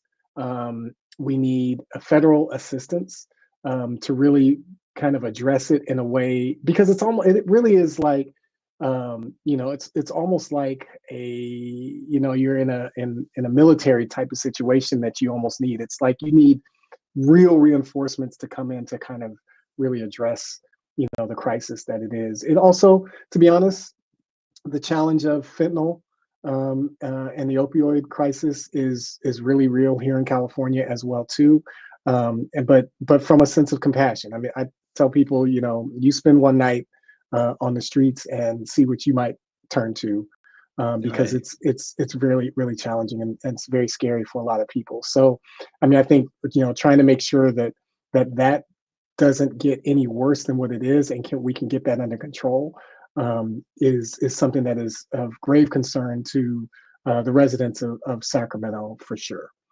We start talking about the bigger things outside of kind of like the African American spectrum and sphere, stuff like obviously we're always dealing with the climate issue in California, and so having a real recognition of the realities of the climate crisis that we're facing here in California is also something that's very important. Yeah, Larry, with the election potentially being undecided for days or even weeks, how are Californians preparing for this period of uncertainty? Well, I think, unfortunately, we're pretty used to it. Californians, we've been doing the, vote by mail thing, and it takes a long time for the ballots to be counted. To be honest, even in our mayor's race in the primary earlier this year, it took about almost 4 weeks for us to figure out who the top two candidates were going to be. So there'll be some hand wringing, I'm sure, during those days, and hopefully not weeks, but at least days, as it to be determined. But I'll say this much: I mean, California is overwhelmingly, like you said, it's not in play because it is overwhelmingly in Kamala Harris's favor, and so I think the bulk of California wants to see her in the White House, in the main seat and not the vice president seat. And I hopefully hope the sun will come up no matter what happens. But hopefully folks can be calm, and I think Californians will be that way. Yeah, and California has some unique concerns, among them emissions regulations, right? When you think about federal policy under a Republican leadership, how could these conflicts shape California's approach to governance if Trump does indeed return to office? To be honest, if he's in there, I mean, you know, he's not gonna stop anything that's I mean, those things are still. I mean, Californians are very mindful. I was talking to a Republican yesterday, and he was it blew me away. He was telling me, I mean, he's right. He's way, which way is right on the screen? This way. He's way over there. He's way over there. And he was telling me about how he got a new car. I mean, it's literally his second. He has a hybrid, and this one's a fully electric vehicle.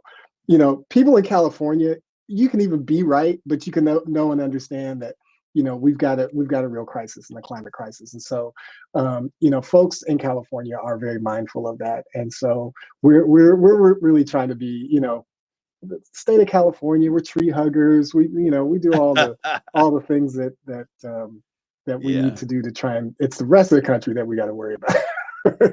Well, see, I lived in California for 7 years, 7 hard years in Los Angeles. But Yes. given California's strong stance on progressive issues, what message do you think this election sends about the alignment or misalignment of California's values with the broader national sentiment? Yeah, we get a bad rap, I think, because we have historically always said, you know, really California is usually a few years ahead of the rest of the country in a lot of issues, and I think we still are. I mean, even the progressive lean that we have, you know, really is, we think, you know, a way of the future for us as a nation.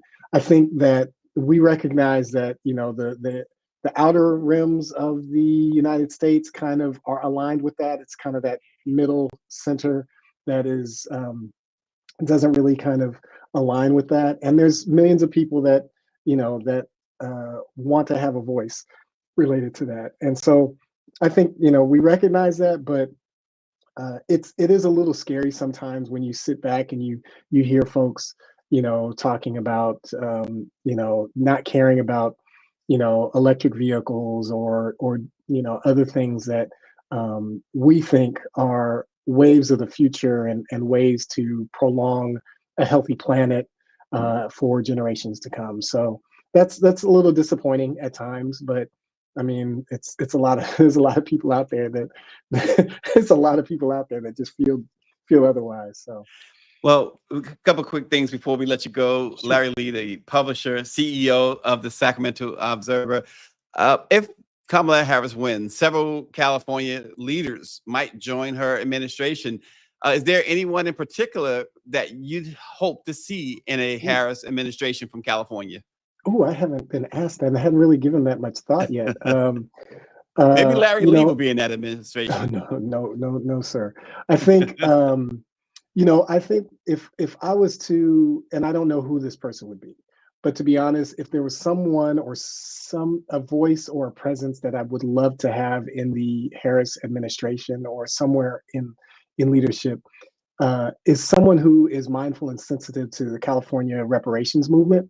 I think would be, you know, that would speak volumes, I think, you know, because California has been on the forefront of the reparations discussion. I think that, you know, we had some terrible stumbling blocks there at the end of the state session. But if there is anything that she could do that would be something that I would just absolutely love and applaud, is if she could find someone or some representation into her administration related to the reparations movement, because she said that it's something that she's paying attention to and that she would, you know, love to be able to have that as a part of it. So. Are you feeling optimistic? Are Californians feeling optimistic? Yeah. Okay. Yeah, they are optimistic. Which scares the hell out of me. I'm sorry. Oh, okay. Well, I mean, you know, I'm a newsman. I've seen lots of stuff, but yes, Californians are very optimistic. My gosh, it's so hard. I'm in the city and I travel mostly in the city. I occasionally go into the sticks and to some places and spaces that I haven't, but to be honest, it's been nothing but Harris Walls signs, basically just about everywhere. To see a Trump sign is an anomaly. Of course, they want to stand out, so they'll put it on the back of a pickup truck and the flags and do all the stuff that they like to do. But I think Californians are very optimistic because I think we know who she is. We know that she could be a very great leader. I mean, she's got local experience, statewide experience, U.S. Senate experience, White House federal experience. I mean, come on, like, are you kidding me? And the dude over here, I mean, like, seriously, for real, she broke it, I'll fix it. What? Yeah, Okay, Larry, most folks will be up late tonight, so they can catch the Observer's live stream tonight. Tell them how they can catch it.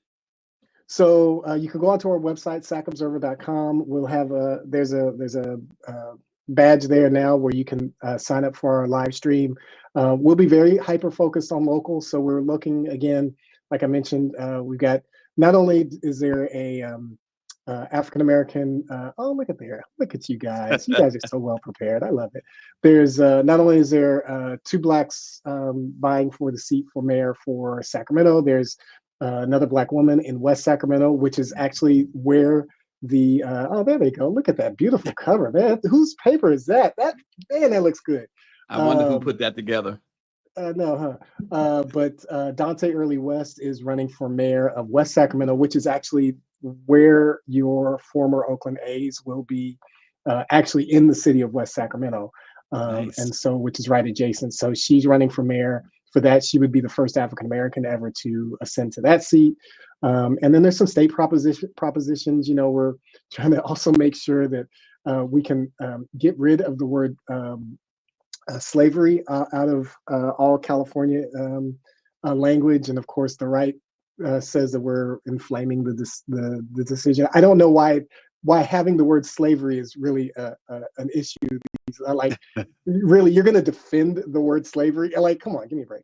Anyway, so we'll be talking about some state propositions as well, and the reparations movement as well too. So we're excited about the program that we'll have today. But it's a pale in comparison to here we go. Let It Be Known. We aspire to be like Let It Be Known, and what you guys here do. we So.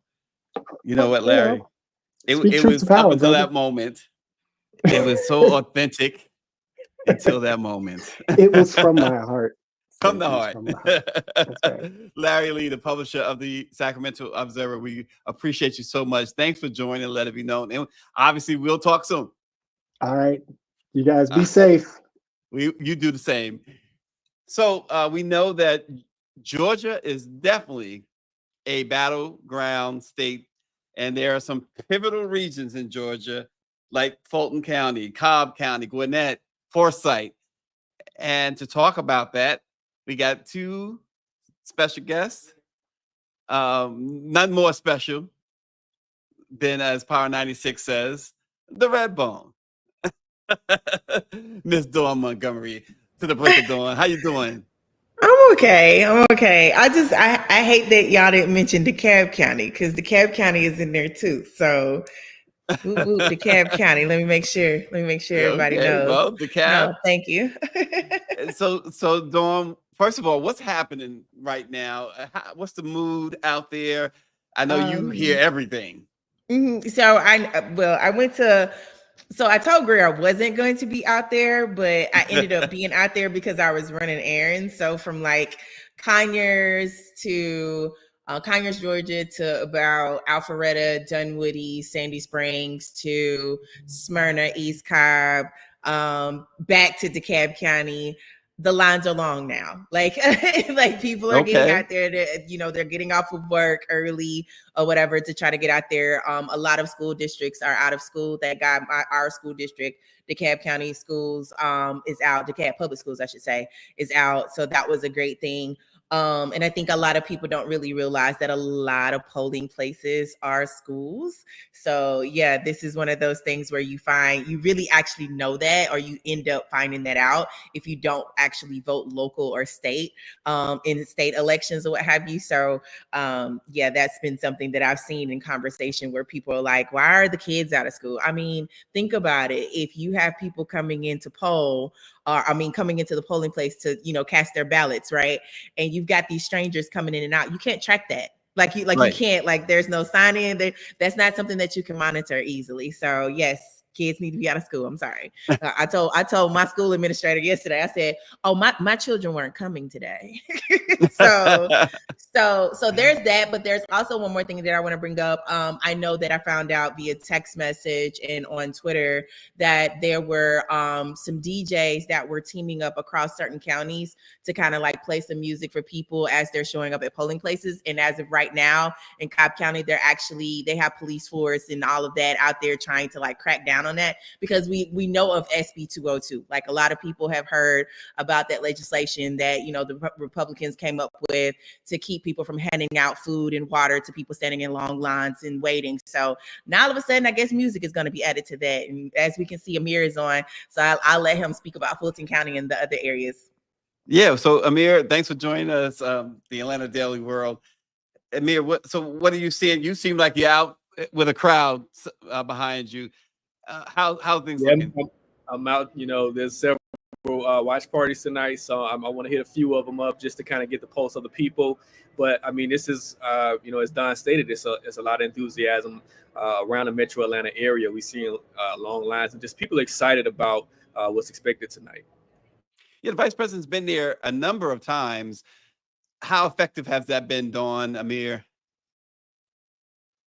I mean, me personally, okay, I'm going to go first because I'm probably going to be on the other side of things. I'm going to say that it was great. It's great to see her here. It's great to have the Democrats really put some money into Georgia, because I think that was something else that the guy, I don't know if he's not over the DNC. I think he's over the other group. Jamie, what's his name? Jamie Harrison, DNC. Him. So he brought it up. He is over the He brought it up that they needed to pour more money into the swing states, and I thought that was something very intelligently done and very intentional. So that was a good thing on the Democratic Party sense. But my biggest gripe about them coming here to Georgia as many times as they kept coming to Atlanta. They kept coming to areas that were inside the perimeter and not outside the perimeter more. So they were not going to North Georgia to kind of challenge some of those areas like Blue Ridge, Georgia, or the Dahlonega, even challenging in Forsyth County, Cummings and all of that up 400. And then even going down south to Valdosta or some of those places. These are some of the toughest places to actually campaign. You have organizers who they work day in and day out to hit those areas. So to me, just swinging by one of those rallies to kind of take on them in those places would have been amazing.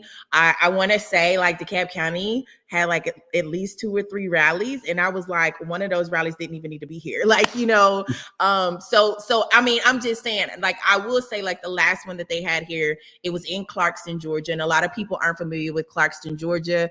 It's probably one of the diverse cities in the country. Okay, the diverse, maybe the top diverse city that gets immigrants and refugees coming over from overseas would be somewhere up north, maybe somewhere past New York and something like that. But this town, this city over here, it has that, and I think it was a great thing for her to come here, and for people to see her and really now that made sense. That made all the sense to me, right? But I just, in my eyes, I was just I needed them to go somewhere else and, hog up traffic somewhere else, So earlier, I'm not lying. Every time you turn around, you're right. I mean, I think people don't understand is that, Georgia is bigger than Atlanta. It's so many rural areas. You got Albany, Thank you. So Senator Warnock did do a great job of going to Savannah. He did several rallies in Savannah, which is his hometown. Bill Clinton actually did a fish fry, I think, in Fort Valley one weekend. So they did it a little bit, but Don is correct, is that They could have done a bit more outreach outside of the metro Atlanta area. But what I'm thinking is that they're really banking on a large turnout in the metro Atlanta area, because if you get a large turnout in the metro Atlanta area, it would supersede those rural populations that have dense populations in those rural areas. So you probably could outdo those numbers in the metro Atlanta area if a large there's a large number of people who show up on election day and early voting in the metro Atlanta area. So I think that's what they're kind of banking on, is that large turnout in the metro Atlanta area. Yeah, and real quick, just a short segue, a little bit of breaking news. So Austin had presented earlier to us that there was someone at the Capitol that smelled like fuel. Well, the U.S. Capitol Police say that they arrested a man with a torch lighter and a flare gun who attempted to enter the U.S. Capitol Visitor Center today. According to Chief Thomas Manger, the man, identified only as a white male, entered the visitor center and looked around for a moment before being told by officers to put his coat and backpack through security. They said he stood there for a few seconds and then put his stuff on the conveyor belt. And as soon as it went through, they were able to see that he had a blowtorch ready to ignite something here at the Capitol. And we've been talking about this all day, how the city is locked down and businesses are boarded up, including the White House, with a huge facade in front of the White House, anticipating violence. This is some serious stuff here, Amir and Dawn. It's scary, and I think that's why I'm extremely concerned about our journalists who are out and about. I'm concerned about organizers. I'm concerned about just any and everybody that's going to be out and about tonight and not really know what the person next to them might be planning in their head, either way that this could go. Like, it's just, that's why I'm at home. Like, I went on ahead and did everything I need to do today and was like, regardless to what happens, Dawn has done every errand that she could possibly think of for the next couple of days if she needs to stay in the house. Dawn has cooked. I even cooked last night. I cooked all the soul food last night so that we can have dinner tonight. Like, we're straight. Like, I am not going anywhere. I don't want to hear it. I'm probably barely going to watch TV, to be honest with you. I'm going to, just because I think the other thing about this, and I shared this with Greer, and maybe Amir can touch on this as well. I think a lot of us, especially in swing states, we're tired. We're extremely tired. And when it comes down to being tired and exhausted about, it's not that we don't want to be a part of the process. We don't want to be a part of democracy. It's not that. It's just that we just want to see what the result is going to be so that we can move on, right? And then it's also processing. Okay, a lot of us are still dealing with PTSD from the year 2000 when Bush stole the election, and then it's like 2020 when technically Trump stole the election. Like, it's just so much that we're dealing with, to where we are like literally like, okay, just give us the final results and let's go from there. And then we also know, especially here in the state of Georgia, with everything that has gone through litigation, a lot of people challenging voter rolls and things like that. Like, to be honest with you, I just don't think that we're going to have a definitive number for certain states. And I mean, I just want people to be prepared for that. And so to me, that's kind of why in my mind, it's literally like, okay, like, if you need to be in the house because this is going to be an ongoing thing and you have to watch it, have you handled all of the things that you need to handle? And for Dawn, I am done. Amir, I want to go back because Dawn was talking about these counties that the vice president seemed to have ignored. How dangerous is that when the election is supposedly so close? Well, yeah, I mean, it's a gamble, right? Like I say, I think she's really banking on the metro Atlanta area, because if you look at Georgia and the way it's populated, it's like, most people are in the state are in metro Atlanta. And then you have like these dense populated rural areas outside of Georgia that heavily goes for Trump.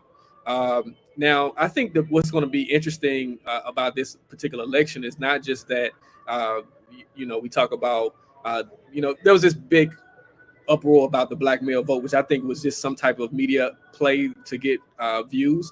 I think the biggest thing that we have to watch out now is what women will do. I think women will be the white women, the election. White women. I think women are going to decide the election. I think this is what it's going to come down to. So I would say we have to kind of look out for that.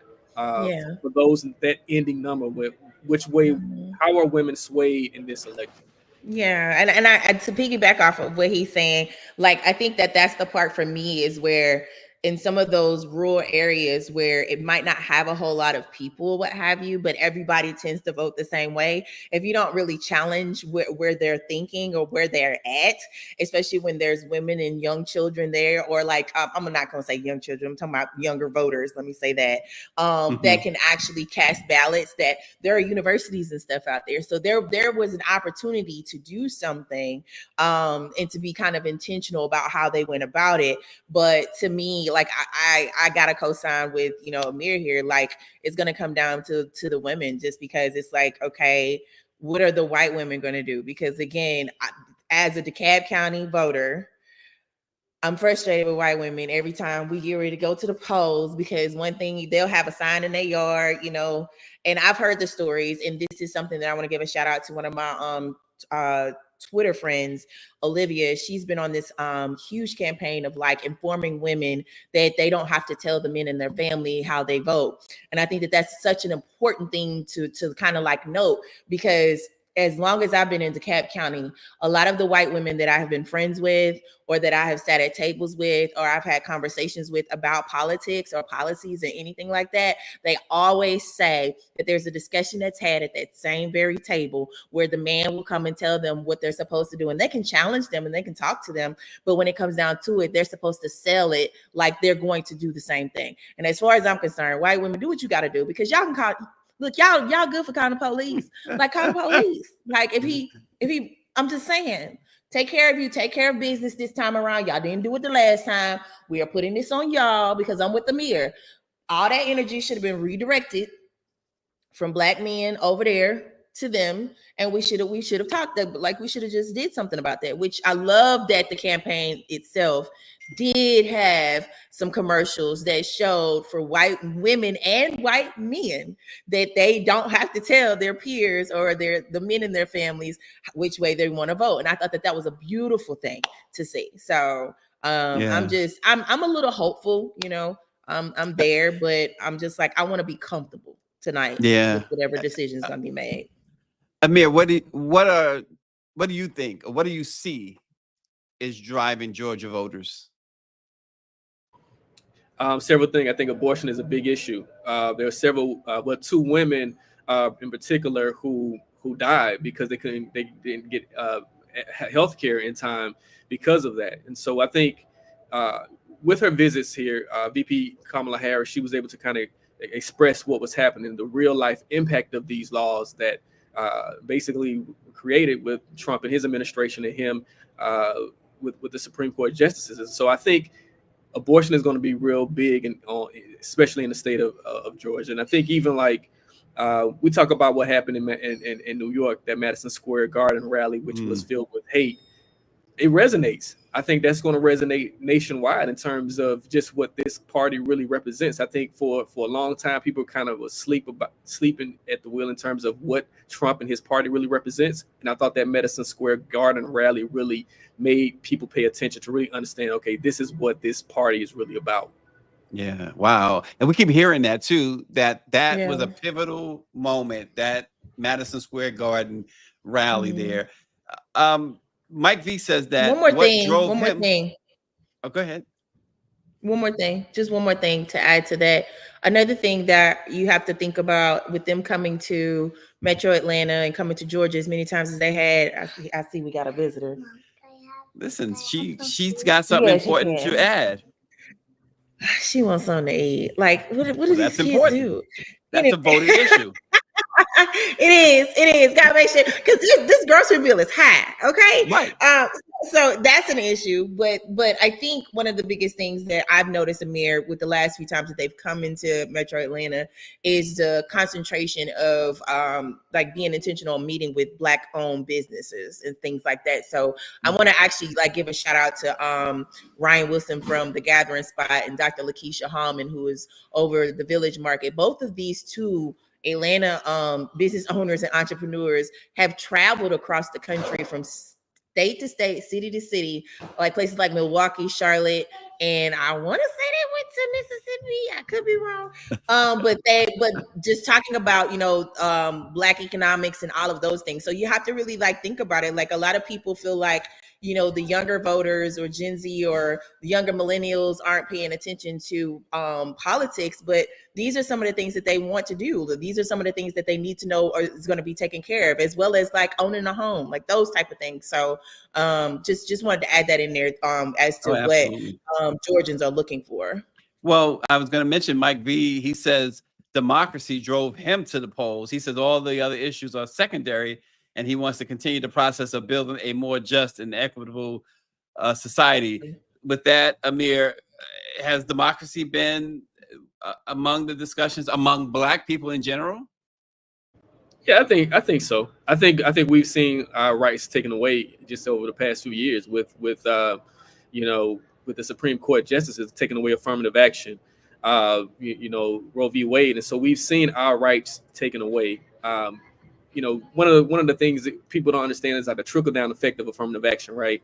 In terms of they're taking away affirmative action, and now you see the Fearless Fund and them being attacked from a right wing person Edward Bloom, who basically went after them because they were giving funding to Black women who own businesses.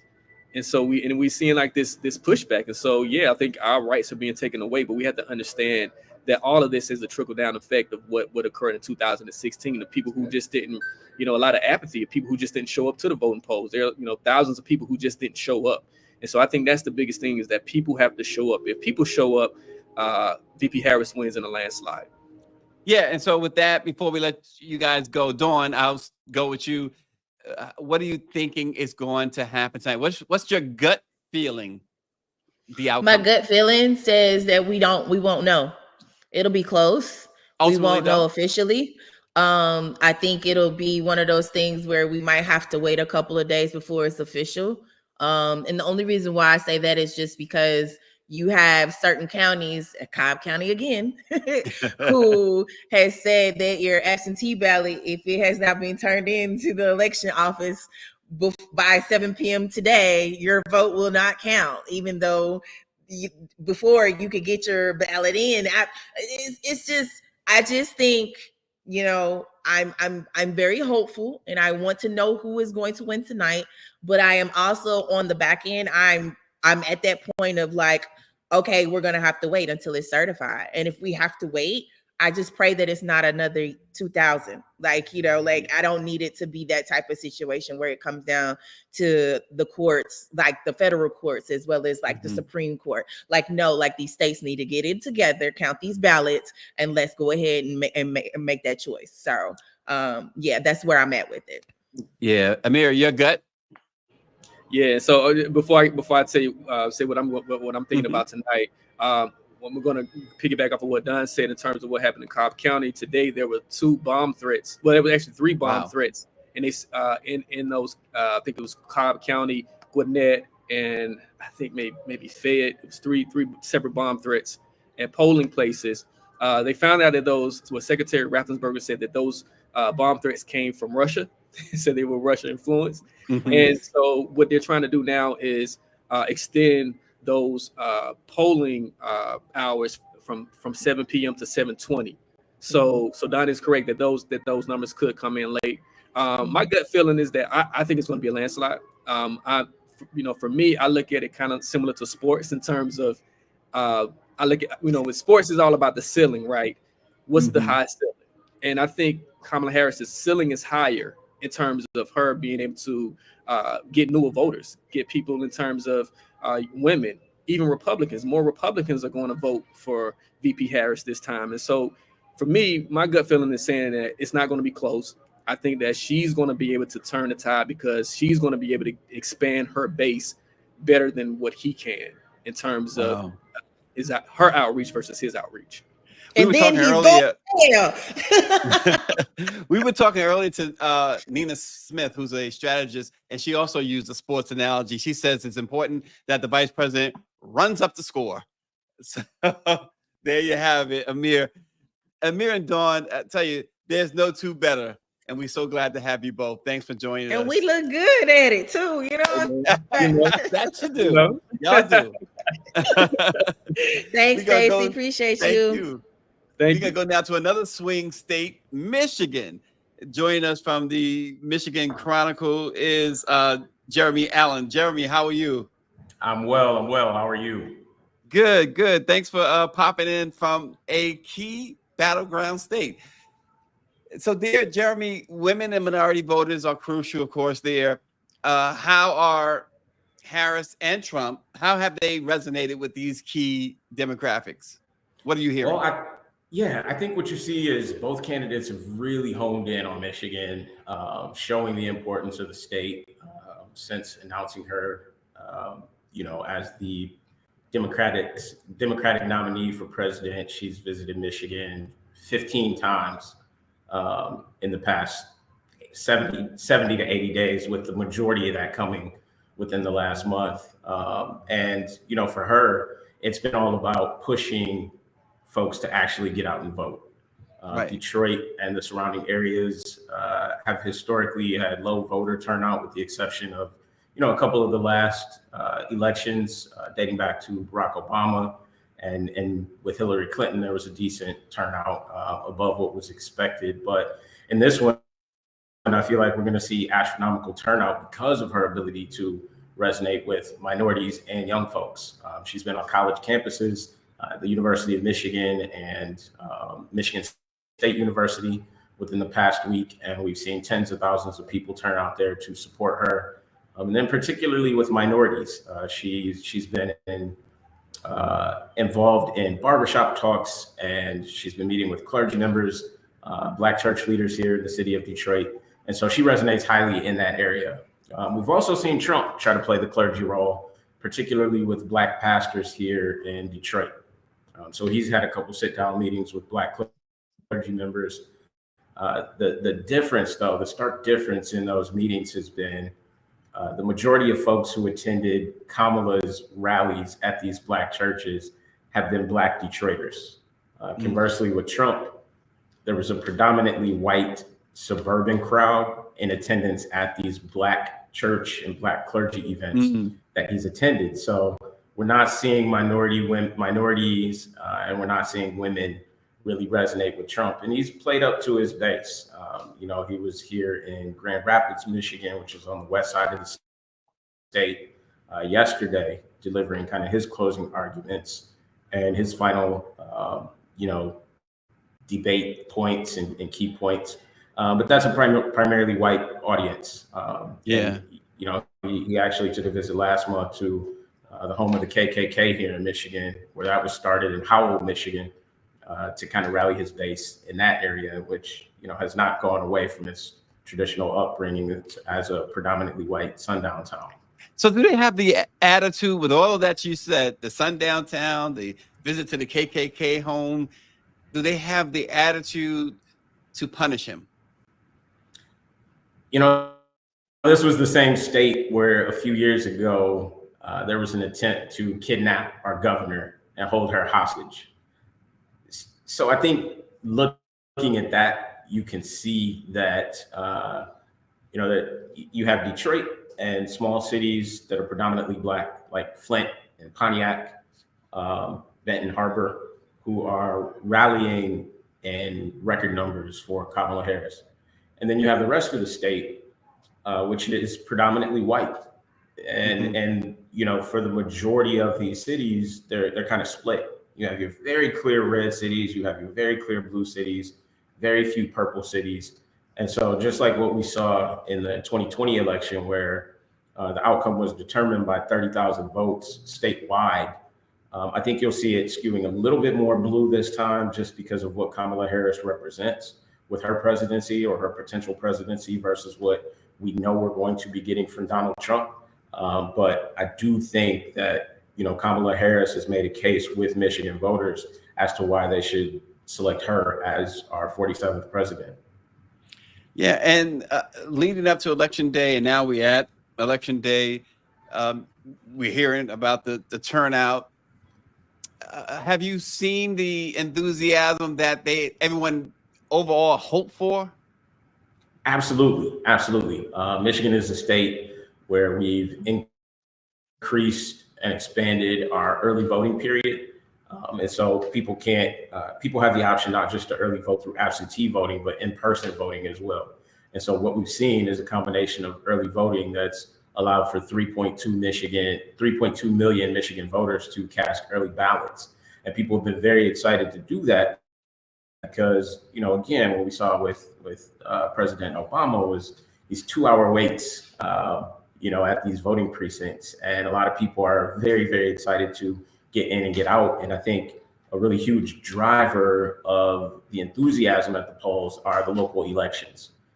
Here in Michigan, we've got a Senate seat up for grabs, and we've also got 2 Supreme Court justice seats up for grabs, one of which is currently occupied by the incumbent, who is the first Black woman and the youngest woman ever to serve on Michigan's Supreme Court. So her story in and of itself has drummed up a lot of enthusiasm too. Yeah, I got to ask you about Kwame Kilpatrick. He has come out, endorsed Donald Trump.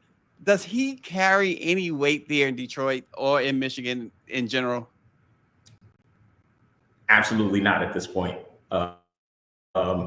I think Kwame was a success story unlike any others, right? He was this young, energetic. I just remember seeing him on American Greed. Man, listen, this guy reeked of swagger, though, and he represented everything that young Detroit men wanted to be. He was flashy. He had power. He had political influence. He had all these great things that he didn't utilize his power in the right way, right? And so I totally get where he's coming from in terms of being supportive of the person who gave him a new leash on life. But at the same time, there needs to be some balance in understanding the potential harms that this person presents for other people who are like you, your mother, your sister, your daughter, your women friends. And there has to be some balance in saying, I'm appreciative of what he did for me, but I don't have to endorse his beliefs or endorse him to become the highest ranking official in the free world. Well, is that the only reason why he's endorsing Trump? Because that situation where basically Trump got him off the hook? I think it is. And Kwame has popped up and been the keynote speaker at several Republican rallies in southeastern Michigan over the past couple of months. And he's touted this, I owe everything to Trump sort of agenda. And I think in doing so, he's blindly supporting anything that Donald Trump has said. And so he's not really looking at policy when he's coming out and doing this. From talks that I've had with folks around Kwame, it's all, he looked out for me when nobody else would, and I'm indebted to him for that. He put himself in that situation, right? He absolutely put himself in that situation by his abuse of power and not being accountable to the people who got him to where he was. And as a result of that, what a lot of people here in Detroit and across the region can see is that he's just being puppeted by the Republican Party as, this once charismatic young Black man who really garnered the attention and the empathy and the pat and love from people who looked like him. And that's faded, and it's very evident in comment sections of social media when you scroll stories about Kwame Kilpatrick today. Wow. Well, Greer's asking about Big Meech. He had been incarcerated for quite a bit, and now he's returning home. What are you hearing about him? And what about Hill Harper's race? So there's two things there. Yeah. So Hill Harper's race, that was an interesting dynamic because Hill Harper felt like all he needed to do was mobilize voters in the city of Detroit, and that would help him carry Michigan, right? His race came down to a primary. In the primaries in Michigan, we historically have between 10 to 15% voter turnout. And so what he was hoping for is if he could get that number to bump up to maybe 20%, specifically here with the people who don't vote during the primaries in Detroit, that it would carry him through to the general election. Right. And it just didn't. So he focused probably 80 to 90% of his campaign efforts here in the city of Detroit for a statewide race. And he was just ineffective with connecting with voters across the state outside of the city of Detroit. But I'll say this too. I think a lot of people in the city of Detroit saw Hill Harper as an outsider who wasn't truly invested in the city. And he's lived here for the past 7 years, but it's only been the past year or so that he's been in all the pictures and at every event and making time to really connect with people on a level outside of, hey, I'm a Hollywood actor who now lives in Detroit. That's to say, that's not to say that he was absent from the scene, but he just wasn't present with the people he was trying to connect to actually get to the polls. So that's the Hill Harper situation. We've seen and heard very little from him since August, and I think voters knew that might be the case if the election wasn't favorable for him. With regards to Big Meech, there's been a lot of excitement about his potential release, and I'll tell you why his situation is different than Kwame Kilpatrick's situation. What tends to happen with people who aren't elected officials and just everyday guys from the block, we understand that if they get caught committing crimes, they are going to do their time. They're going to get caught. They're going to be apprehended. They're going to pay their debt to society by being removed from their families and their homes and their loved ones, and they're going to spend time in prison and in jail.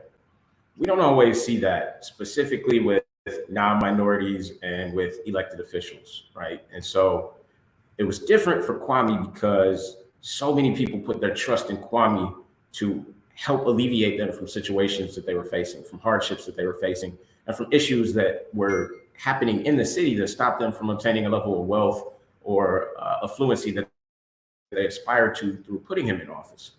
So Kwame is kind of looked at as someone who betrayed the city of Detroit versus Meech, who was, this hood hero, essentially. Yeah. He came from nothing and he lived in the type of life, for better or for worse, that young people aspire to live in terms of, living fast and fancy cars and big houses and nice clothes and jewelry.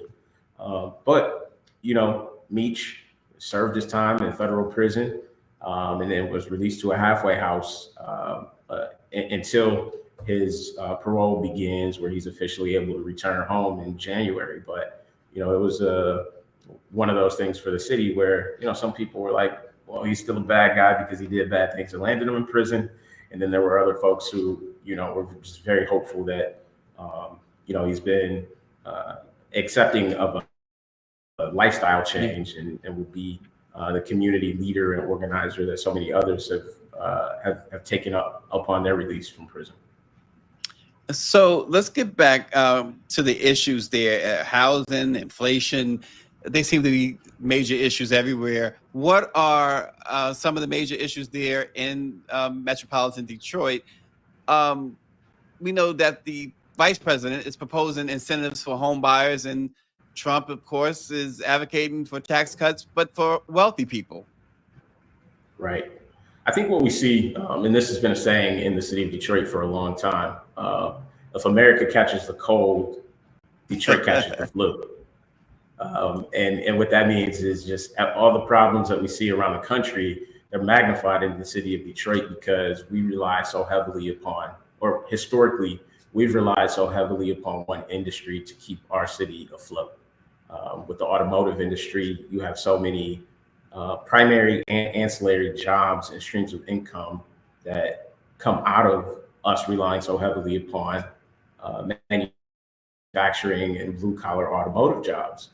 And so what we're really concerned about here in the city of Detroit is ensuring a financial future that expands beyond the blue-collar work industry, and one that's equitable and attainable for all levels of lifestyle.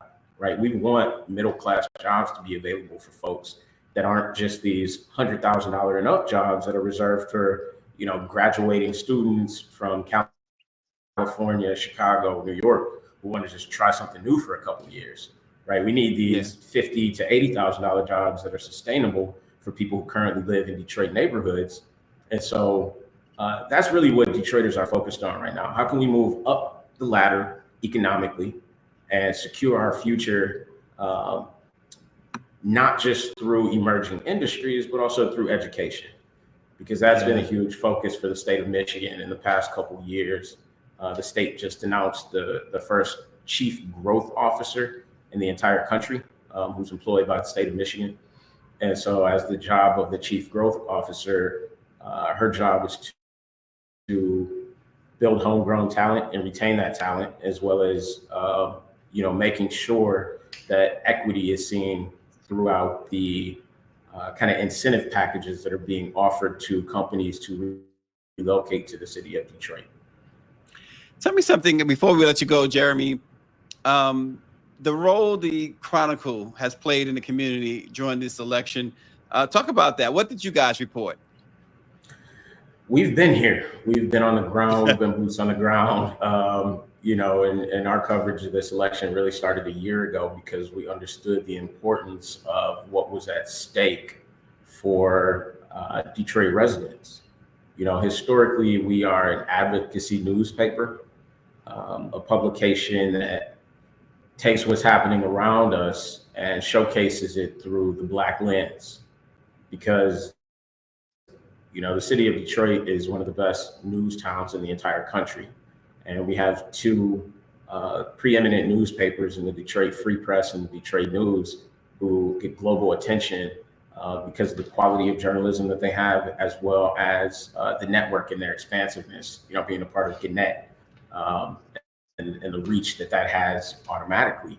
And so we understand that they're reporting for the mainstream consumer to read.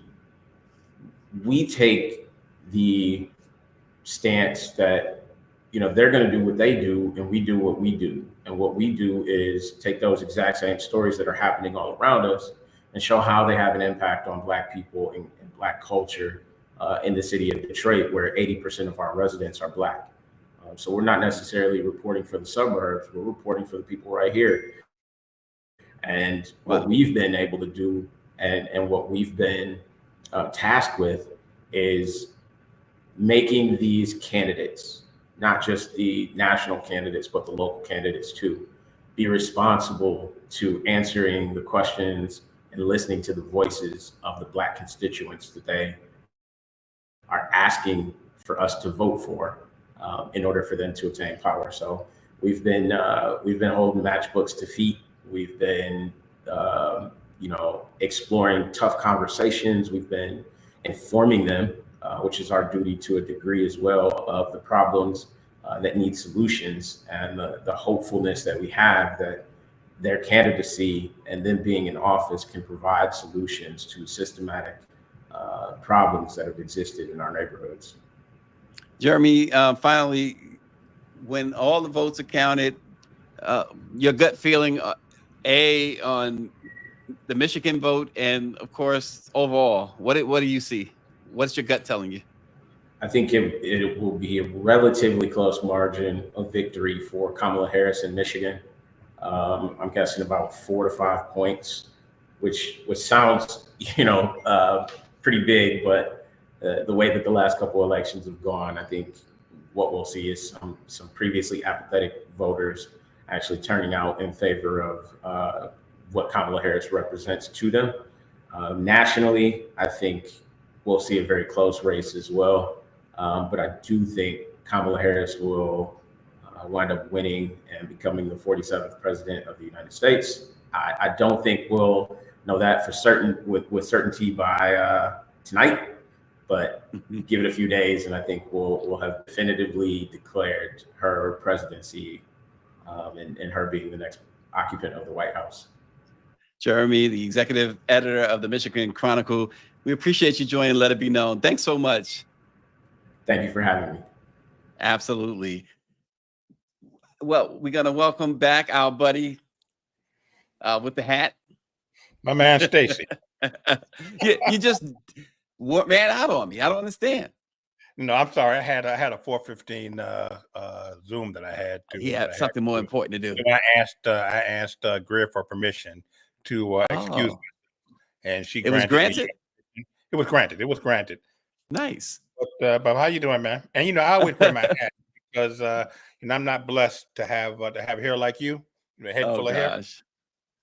Listen, so I'm looking at one of the comments from a someone who's identified himself as BVB09, who says, I voted to give the middle finger to Trump and Cruz. This individual said, I lost my daughter to COVID. She didn't have to die. Trump was at the wheel. This was his watch. I've been angry at him ever since. Yeah, I mean,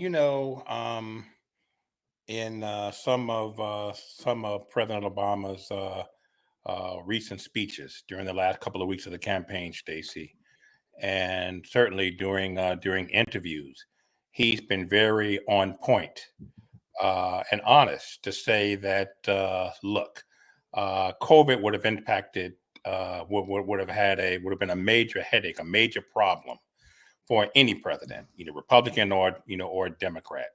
But he said that what was the issue during the second year of his second term? Ebola, the Ebola crisis came about, and we had major cases here in the U.S. And what he did, working with governments around the globe, was to put together some type of a council, an emergency advisory council, so that they would have the tools in place to address a potential global pandemic.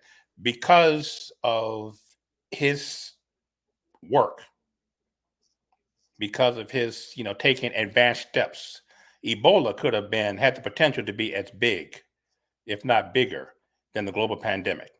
But because those controls were in place, what's one of the first things that Donald Trump did when he came into office in January of 2017, being Mr. Anti-Obama, everything, he disbanded that. And as a result, at the beginning of his fourth year in office, this global pandemic, and we lost over 1 million people. Now, Stacy, you remember the first couple of days of this crisis. You'd be looking at your news, MSNBC, and at the bottom of the screen would be the ticker. I remember when it was as low as maybe 75 cases. And then it gradually started ticking up. And someone within 2 weeks of the global pandemic came on, it was a scientist, and he said, we have the potential to lose 500,000 Americans. And I looked at the screen and said, no way in hell that's going to happen. There's no way. Stacy, as we all know, that man was right. And we lost just here in America, 1 million, 1.1 million. I forgot what the number was globally. So there would have been some deaths, but a whole lot of people, including a whole lot of Trump supporters, died because the president did not take it seriously early on and was in denial. Yeah, and there's other things he didn't take seriously, or certainly didn't handle them in a way that he should have. But we know that, as you said, over 1 million people in America died because of the pandemic. Then we find out that he was sending tests to Vladimir Putin. Vladimir Putin. Can you imagine? I mean, Americans are waiting with bated breath for these tests. And he's sending these texts in secret to the number one adversary of the United States, Vladimir Putin. And even he had sense enough to tell Trump, don't let this get out. It's going to cause you serious political headaches. Yeah. So we got Ebony McMorris joining us now from AURN Networks. She's over at Howard University. Ebony, hi. I am. I was trying to get you guys a good spot. Hi, can you hear me? Yes, we can. Can you hear me? Yep. Yes. Hey, Ebony, how are you? Can you hear me? Yes. Okay. Hi, so what's how are happening? you? I was trying to get you guys a good spot, but you see right here, I am in the media space. Tons of media out here waiting. Yep. Waiting for the campaign party to begin. It's been a very long day, but it's good. It's good to see my people. Yeah, absolutely. It's always good to see you. So, Ebony, what are we anticipating over there at Howard tonight?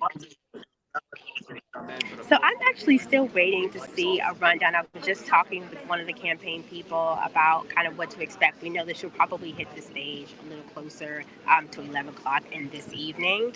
But right now, they're also about, I'm going to move a little closer back. There are also about 2,000 people that are going to start gathering on this premises, on this illustrious Howard University campus. As I was coming into the press area, I saw the lines beginning to start and beginning to wrap around. And so I was told I have to leave and do another hit. And I was told that, I mean, even up until like 8, 9, the lines are still going to be very, very long. But let me just tell you something. I believe that when we don't know what the outcome is going to be. We know that it is still very tight. But I believe that you are going to hear the same message that we've been hearing from Vice President Harris on, are you ready to turn the page, America? Period. Whether win, lose, I believe she's going to stay steady with that message. She spent a lot of time earlier today making calls to various radio stations. Her campaign has still been hitting the ground very hard. We know that before she comes out here, she's going to have dinner with her family. When I saw that, I was like, wow. And then we're going to see her later on. But this campaign really has been one more time. Two different sides of the coin. I know people like to say it's just the opposite, but you have one candidate who really has been talking about not just hope, but change, and not just change, but laying. Okay. So it's loud. It is loud out here. Can you guys still hear me? We got you. Okay. You can? Okay, great. So, but we have two different camps. One that has been talking about turning the page. The other one we've been hearing a lot of nasty vitriol comments, even up until yesterday on the campaign trail, right? Yeah. Even with his vice president talking about and being nasty, calling Vice President Harris garbage.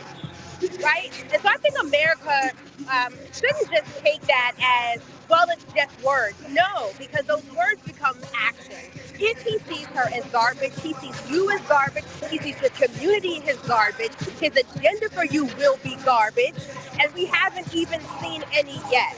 And so this is a woman who has had about 107 days. 107 days on this campaign trail, who coming in, no one thought she would even get this far, but she has gone further than her predecessor. And we can look at her numbers in Iowa, we can look at what she's doing in Pennsylvania and other states. I'm curious to see what's going to happen in North Carolina, a state that they thought they had secure. So people can say what they want to say, but she, I believe, has really ushered in a new era of politics that we really haven't seen. Donald Trump has had years to put together a plan. And honestly, when he decides to come at black men and black people talking about he can relate to them, this is a man with 34 felony convictions, twice impeached.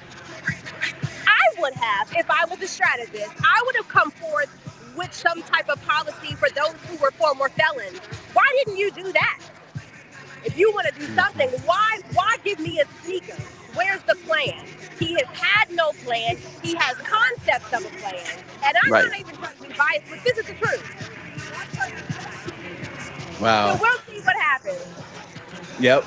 Ebony, I know you got a lot of work to do, and then you got some other stuff that you always got to deal with as a prominent and great Black journalist. We appreciate you, Ebony. Thank you so much. It's been good talking with you. Sorry about the music, but if you need Don't me worry again, about tell me back. We'll be out here, but I'll show you the campus. Look at that. Howard University, historic HBCU. Wow. Wow, that's the place to be. That's exciting. Are you gonna go over there at all, Stacy? I'm not sure. It's just too. We got it covered. Yeah. How about that? I got you going over? No. I've been receiving invites all day, and I said, nope, I'm going to stay at home, be on whenever you need me to be on, but I'll be right over there sitting on my couch, channel surfing. Channel Wait, Greer, you hear that? Austin's been receiving invites all day. All day. No, to go over to Howard. To go over to Howard. Yeah. Clean it up. But the thought of being on my feet for an extended period of time, I'm not young like you and Greer. I'm like, no, I can do maybe a half hour. I'll listen to this. Well, Austin, so we're asking everybody. I don't know if I asked you. It's been a long day, but your gut feeling on this outcome. Stacy, I've had a calm over the past few days, the last 70 to certainly 96 hours, where I just feel somehow through the grace of God, she's going to do this. I feel in my core that somehow she's going to do it. Am I overly confident? No, but it's as Ebony just said, and I know you and Greer have said, and all of your guests throughout the day. We have watched Donald Trump literally self-destruct before our very eyes during the last 2 or 3 weeks of this campaign. I mean, he is in complete, absolute meltdown. And, I think, folks have said, and I have no doubt that, especially that first assassination attempt, really, Alleged. really really scarred him.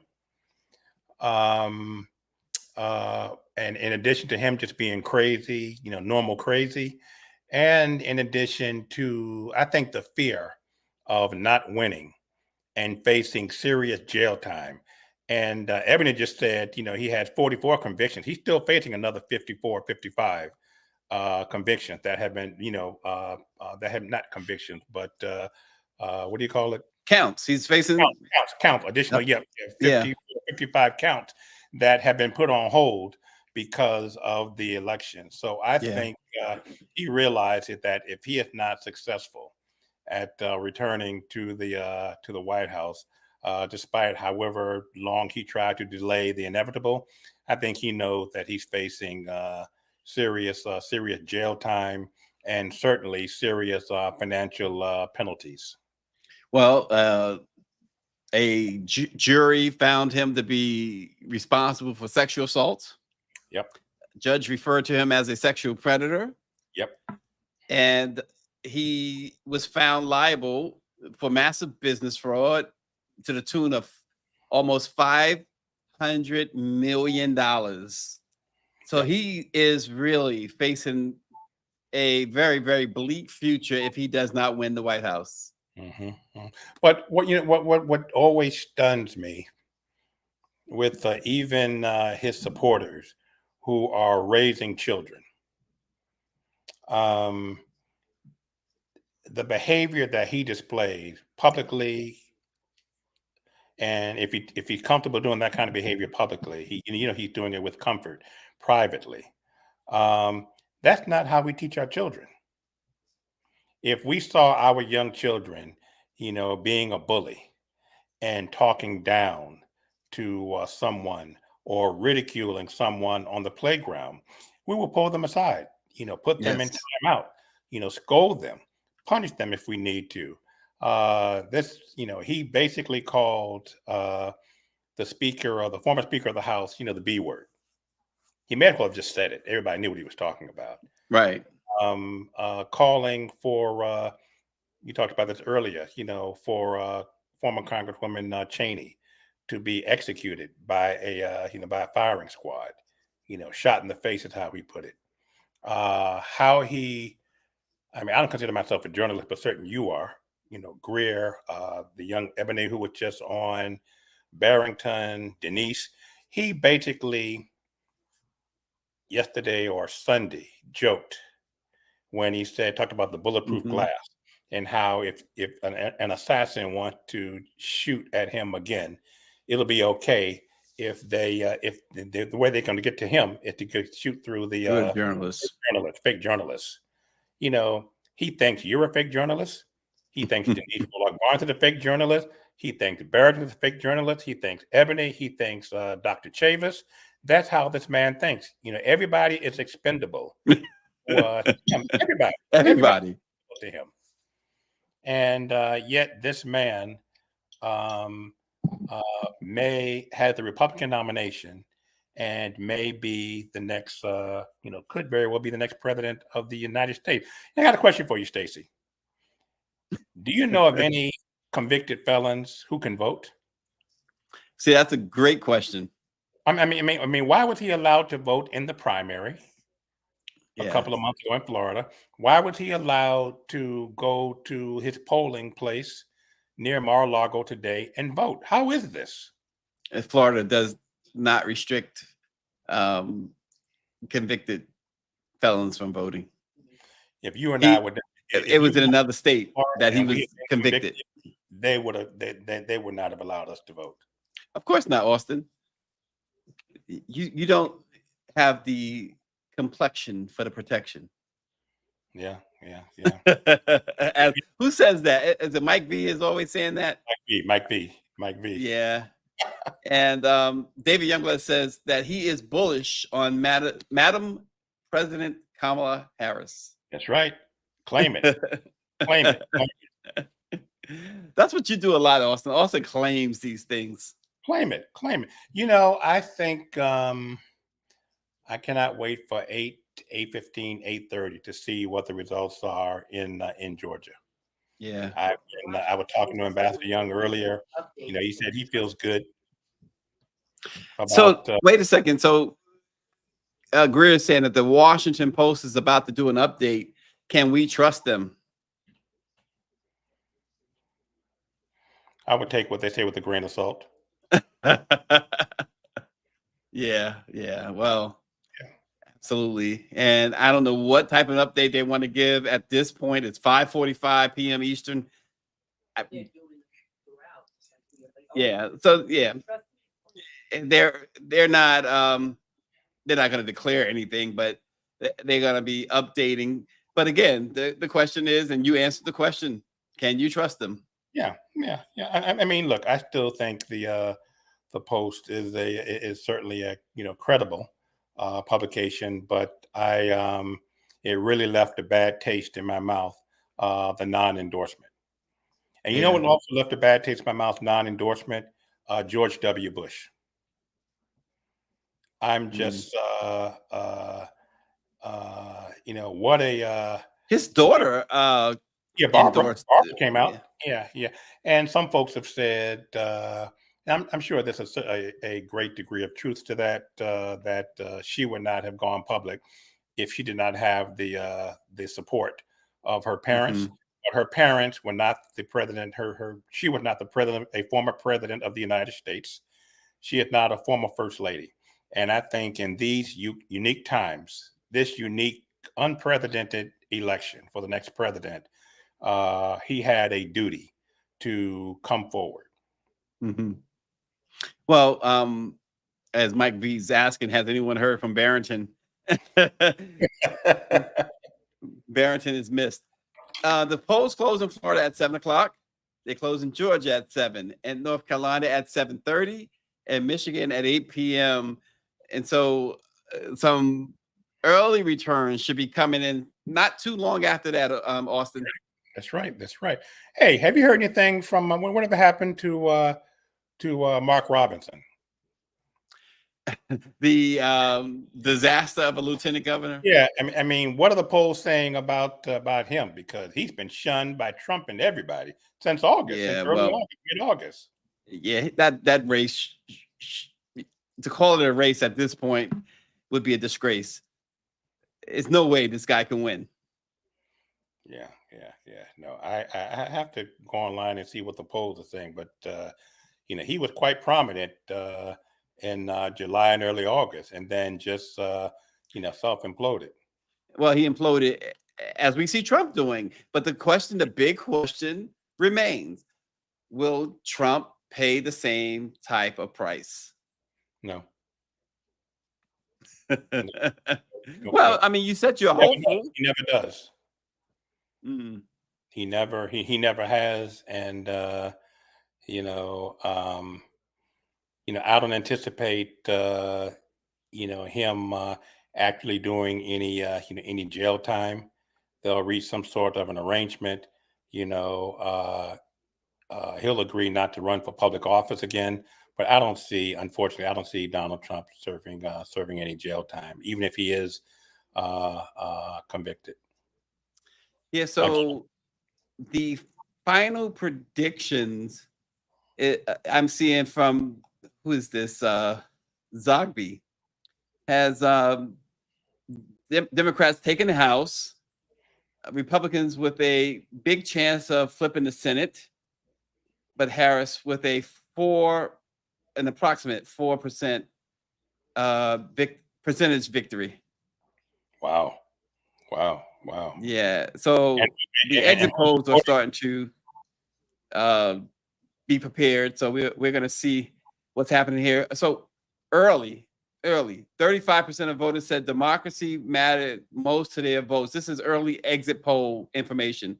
35% said democracy mattered most, while 31% said the economy, 14% said abortion, 11% immigration, while just 4% named foreign policy. And these are very early exit poll numbers. And it's also reporting that men and women both said that the state of democracy was their most important issue, followed by the economy.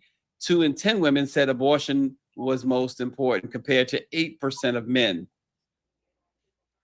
So those numbers, again, it's early, but it's telling that democracy is the biggest issue.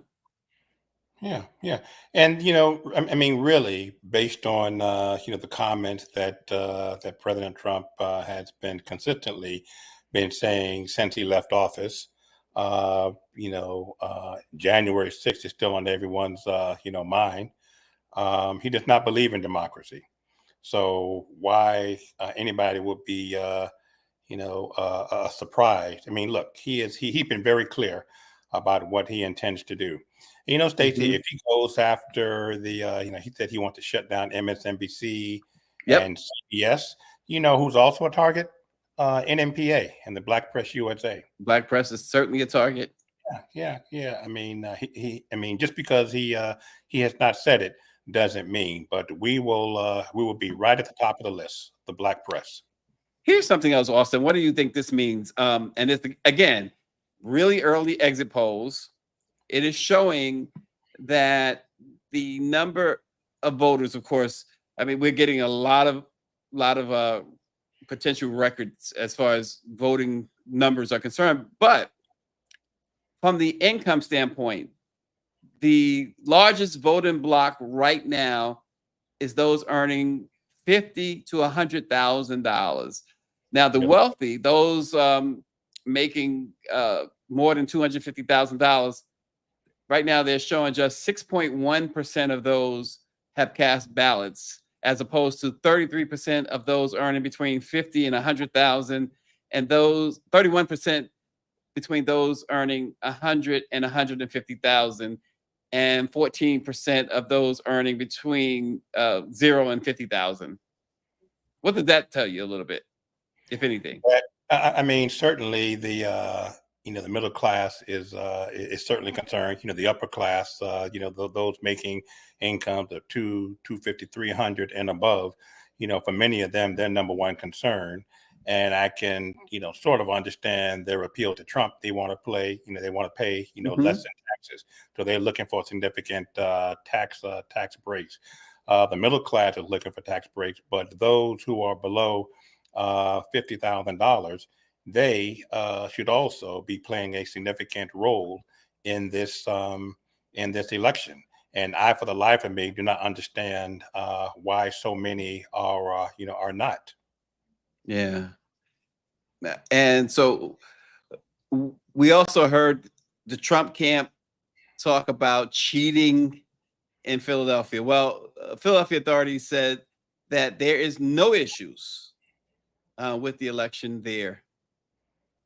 Yep. And 3 hours ago, 4 hours ago, when Trump was had just cast his ballot, cast his vote in near Mar-a-Lago, he specifically said that the election thus far has been fair.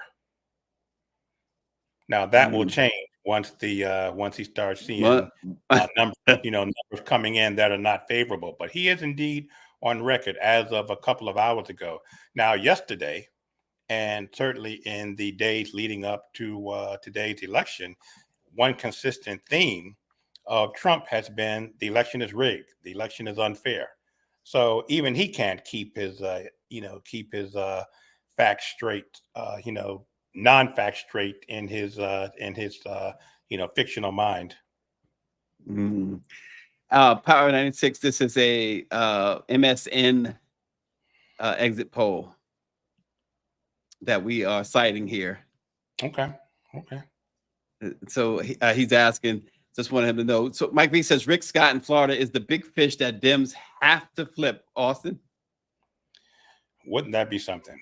Wouldn't that be great? I mean, if we could flip Florida, even if we can't, I mean, hopefully we could carry the state, but if we could, knock him off, if we can knock off Ted Cruz, I'm just not confident that we can carry, Dems can carry Texas.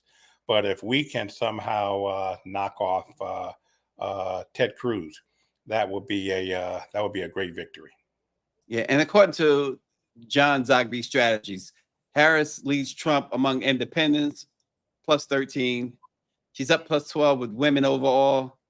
She's up plus 19 with senior citizens, those older than 65. She's up in suburban voters, plus 6. Large That's city national. voters, she's up plus 20. These numbers are national, Stacy?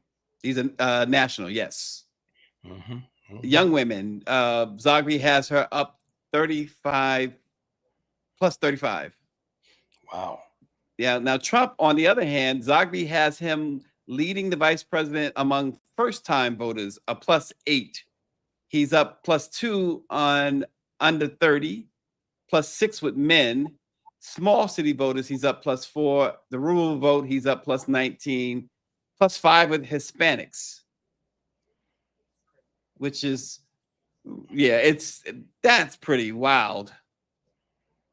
Yeah, no, I mean, why it's so difficult for so many people to see that he does not have your best interests at heart. I truly don't understand. When I was in Pennsylvania canvassing last weekend, I knocked on someone's door. He or she wasn't there, so I left the pamphlet on the door and came down the steps, and a white lady pulled up and she screamed at the top of her lungs, I hate Donald Trump and Kamala Harris. So I went up to her car. She rolled the window down, and we, believe it or not, we had a what's this here? Yeah, Alan Lichtman is reaffirming his election prediction. Wow, great. But we ended up having a to the degree it was a civil conversation. She believes that all politicians are crooked. I say, who can be more crooked than than Donald Trump? And I told her there's no comparison in the vice president's record. It has never been proven that Joe Biden was a part of any criminal family. And she said, well, his son was convicted. And then, by the Biden Justice Department, the very same Justice Department that has convicted Donald Trump, and will hopefully hold him accountable moving forward. So, you see it all. You see it all. Yeah, well, that Justice Department, just to be clear, they haven't convicted Trump. They haven't gotten a conviction. It's the state of New York that's got a conviction Point taken. Point against taken. Donald Trump. Yep. Milwaukee will be recounting every absentee ballot that has been recorded so far, over 30,000, according to a report that just came out. This took place after election officials discovered an issue with a voting tabulator.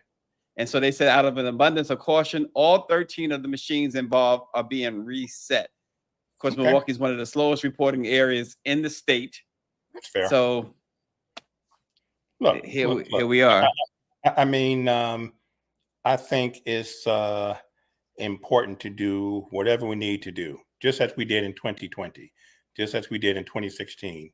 I think it's important for the American public to feel that elections are indeed, fair,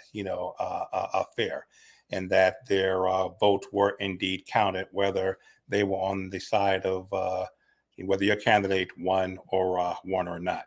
The challenge with dealing someone anti-democratic like Trump is no matter what. Look, she can.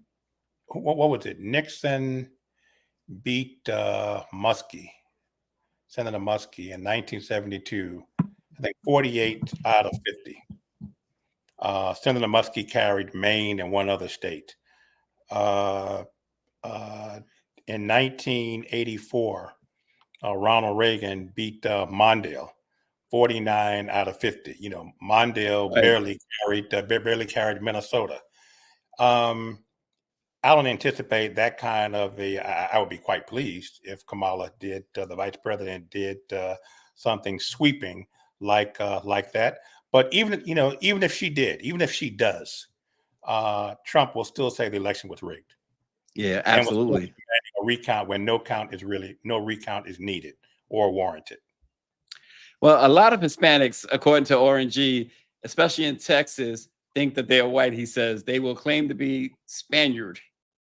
He says it is sad, but oh well, they will be the first ones deported if Trump wins. And speaking of Texas, very shortly, we are anticipating Representative Ron Reynolds out of Texas. So we will be talking with him about what's going on there, Austin. Exciting. I mean, look, Texas is it's in play. It's in play. Let's see what happens. I'm hopeful. Yeah. Well, we hear that, right? Yeah. I mean, I'm just if the vice president could carry the state, that would be amazing. It would be equally amazing if Congressman Allred defeats Senator Ted Cruz. Yeah, that's been a close race throughout. And we remember, was it 4 years ago, Beto O'Rourke, everyone thought he had a real chance, but it really wasn't that close. Nope. He was soundly defeated. And I just don't. Have you seen any polls, Stacy or Greer, on where Nikki Haley's supporters are leaning with the election? I mean, look, he gave her. I just don't understand how people are so willing to be ridiculed by what does Barrington call him, the orange man or the orange clown, whatever. Now, she dropped out of the race in March or April. He ridiculed her when she dropped out of the race. He allowed her to speak at the convention, and I guess they were in Minneapolis in early July, and he just sat there kind of glaring at her, nodding, almost enjoying her public bow down to his candidacy. But she had a fairly decent dent in the in those voting in the Republican Party. And I just don't understand why he made no real effort, no concerted effort to reach out and expand his base by appealing to her voters. And the only reason I can give on his reason for why not, he didn't care. Yeah, he didn't care about them primary. He doesn't care about them now. I mean, think about it. Not once during the campaign have they appeared together. Yeah. Wow. Well, Austin, it's what a night. The night is really just beginning. It's a good beginning. Yeah. It's going to be like we saw Ebony out at Howard, and that looks like it's just all out chaos. I don't see how you do a broadcast from there. I know. Like I thought about it, I'm like, no, I'm good being quite comfortable here. I went to the Jamaican place and got some oxtail and peas and rice and cabbage and a ginger beer, a couple of ginger beers. I'm going to sit here and just watch the returns and pray. I don't know. Representative Ron Reynolds, do you have some ginger beer and some oxtails out there in Texas? He's looking like, what are you talking about? Come on, Representative Reynolds, wake up. How you doing? Hey, I'm here. I'm ready. Hey, look. Hey, I'm all in, baby. I'm ready. Hey, Brother Reynolds, how are you, sir? I'm fired up, baby. I'm fired up. Today, well, is Texas fired up? It's the Super Bowl for elections. This is do or die, baby. Do or die. Texas. And you know what? This is for fired some up. people, it's probably literally. We're looking forward to it. We are voting right now. We have left, and we're ready to go, man. So, Representative Reynolds, as objective as you can be, what are you seeing in Texas?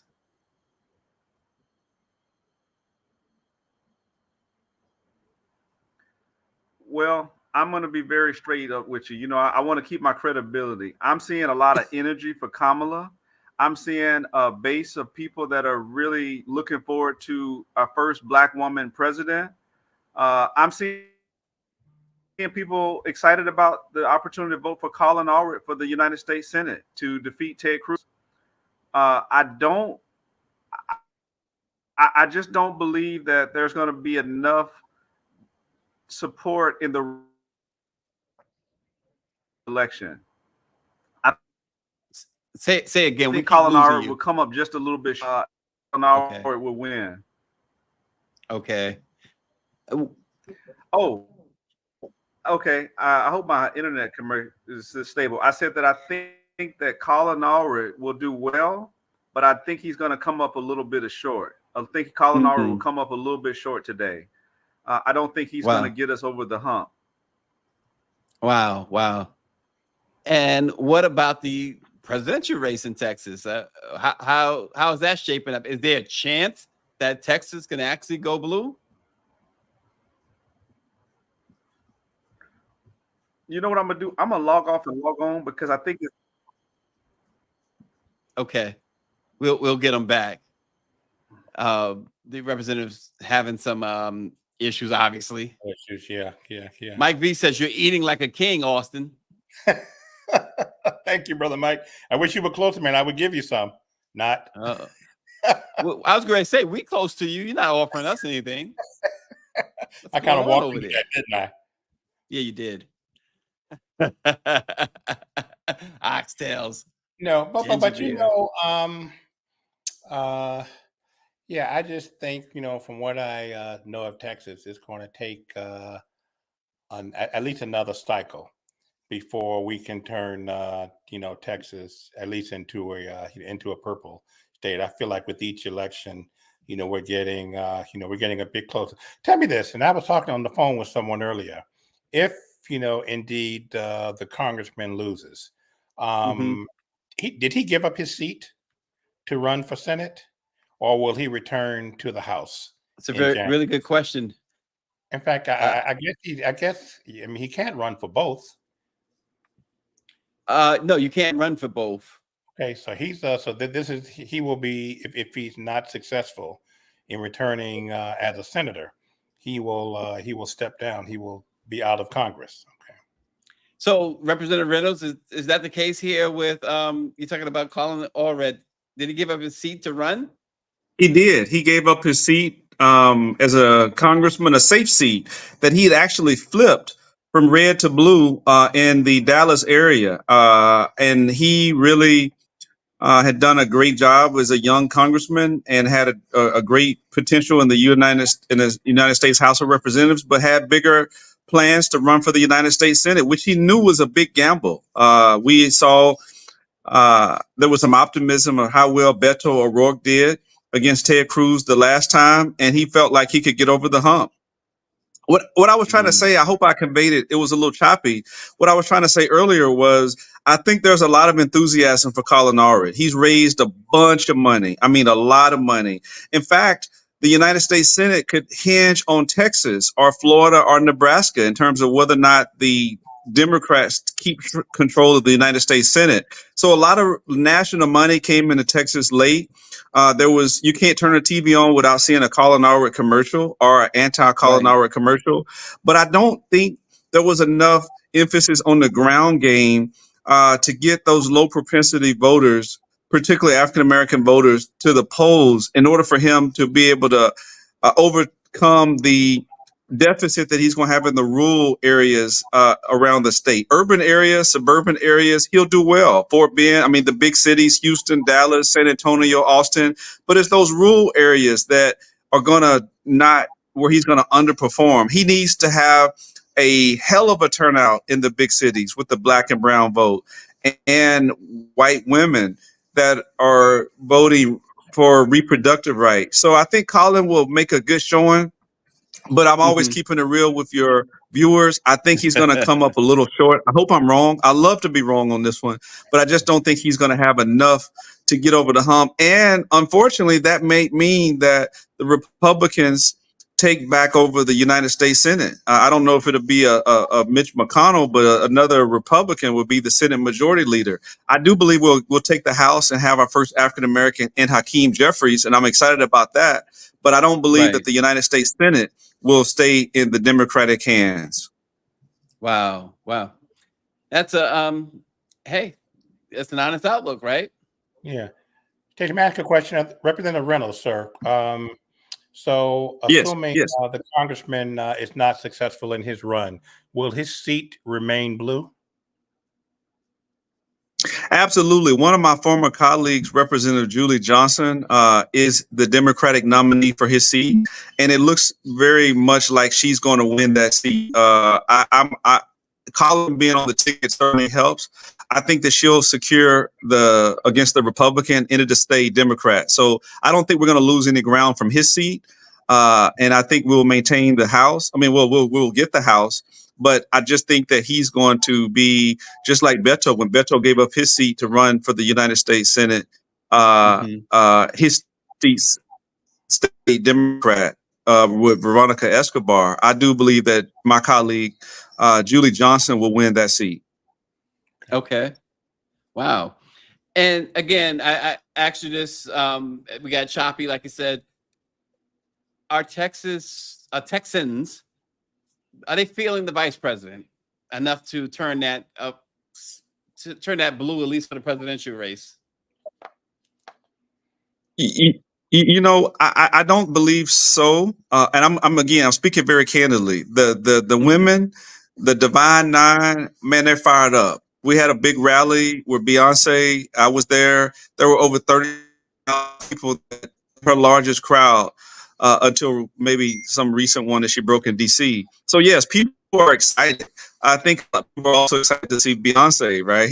But the point I'm making is, I think that there is excitement, but I was around when Barack Obama, and it was fever pitch. I saw a lot of younger people that were more excited, that went to the polls in bigger numbers. I saw larger lines. I don't see the kind of Obama-esque movement, be the hope and change. I don't see that with her on the ground. And I think that that's going to not propel her to even come close to winning the state. I think that she'll be decent. I don't think she's going to get embarrassed by Trump. But I don't believe that she'll come within 5, maybe 4 or 5 points, which is pretty substantial. And it's sad because, for your viewers and your listeners, more African Americans in Texas than any other state. I just haven't seen the enthusiasm among Black men. Black men, Why is that? They've come around. I don't know. They've come around from when we started, right? I mean, she's been the nominee for a short period of time, right? When she got it from when Mike stepped down. I've seen black men come around more, but she still had more ground to cover with black men, and black men still will be the second highest behind black women. So I'm not knocking it. I'm just being very candid with you. She would need 90+% of black men. I don't see her getting that. I see her getting that with black women. I don't see her getting that with any other demographic. I think black men are hovering the 80+% range for her, but she would need to have run the table. And I just think that some of it could be gender, but because her policies are good. I mean, don't give me that nonsense. I hate when people say, "Oh, she was locking brothers up. She was a prosecutor." That's nonsense. She was a district attorney. What did you expect her to do when people were accused of committing crime? She followed the law. She didn't target, single out black men as a prosecutor. In fact, from everyone told me, she was very fair, and did everything she could with diversions and other programs that district attorneys can use to be able to help people in the community. So I think that's just an excuse. I think there's been a knock on her that's false, false narratives. I mean, for all practical purposes, she's been a great vice president. I mean, I think it's just nonsense. I mean, but I do think that she will do well. I just don't think she's going to come close to winning Texas. I do think she's going to win the Electoral College. I believe she's going to prevail with 270 electoral votes. I believe that she's going to do pretty well in most of those swing states. I think Georgia could be a very big surprise because of the African American turnout. North Carolina could be a surprise because of the African American turnout. The African American turnout is keeping her in contention in both states. Michigan, certainly the African American turnout in Michigan is certainly going to be pivotal to her winning, and that the blue wall. Pennsylvania, it is imperative for her to win, and I think the African American turnout is going to help her there. So all in all, I think the African American turnout will be above what it was for Hillary and Biden, but not enough for what it was with Obama for her to win at that same level.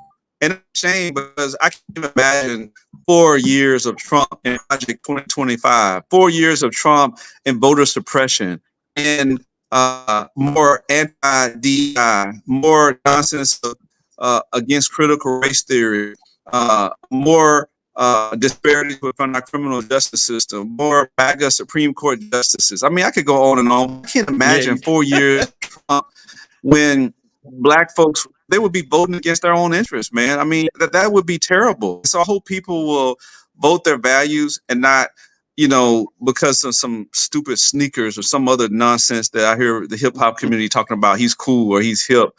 I mean, he's a bigot. He's a racist.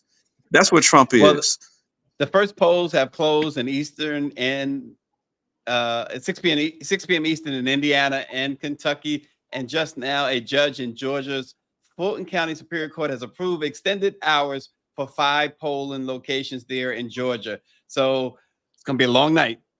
Be a very long night. Representative Ron Reynolds, thanks so much for jumping on. We always appreciate you. And we'll see what happens. Thank you. Thank you for having me, man. And I listen. Let me say this. I want to thank the Black press. I want to thank NBA for being that voice that we often is missing, that mainstream media doesn't cover. I want to thank you and Greer and Dr. Ben Chavis for speaking truth to power without fear or favor. And I really am very disappointed at the Democratic Party, particularly for not giving enough to Black media and Black press. Shame on the Black media establishment for sure. I just want to thank you for with your peers and with your platform these issues. So I definitely want to give you guys a shout. I appreciate what you do continuously, week in and week out, to educate people, and that mainstream media tends to not cover. So I appreciate you and the platform that you provide particularly for the African American community. Thanks so much, Representative Ron Reynolds. Mike B makes a great suggestion. He says, hope that Harrison Walsh wins so they can expand broadband connectivity. Yeah. Thanks again, Austin. Man, it's a long night. So we're going to call you about midnight, wake you up from your... I will get on, brother. I will get on. It's going to be a long night. Seriously, call me when you need me. We will head over to Roland Martin shortly, and we will also be looking at Win TV, the Let's Talk segment with Denise Rolock Barnes and the Washington Informer. Also, Larry Lee, don't forget what he's doing in Sacramento. Go to the Sacramento Observer's website to register for his live stream tonight. And of course, the 2-minute warning, Bobby Henry's West Side Gazette. Continue to tune in, everybody, and we will bring you the results as they happen. Thanks for watching. Let it be known.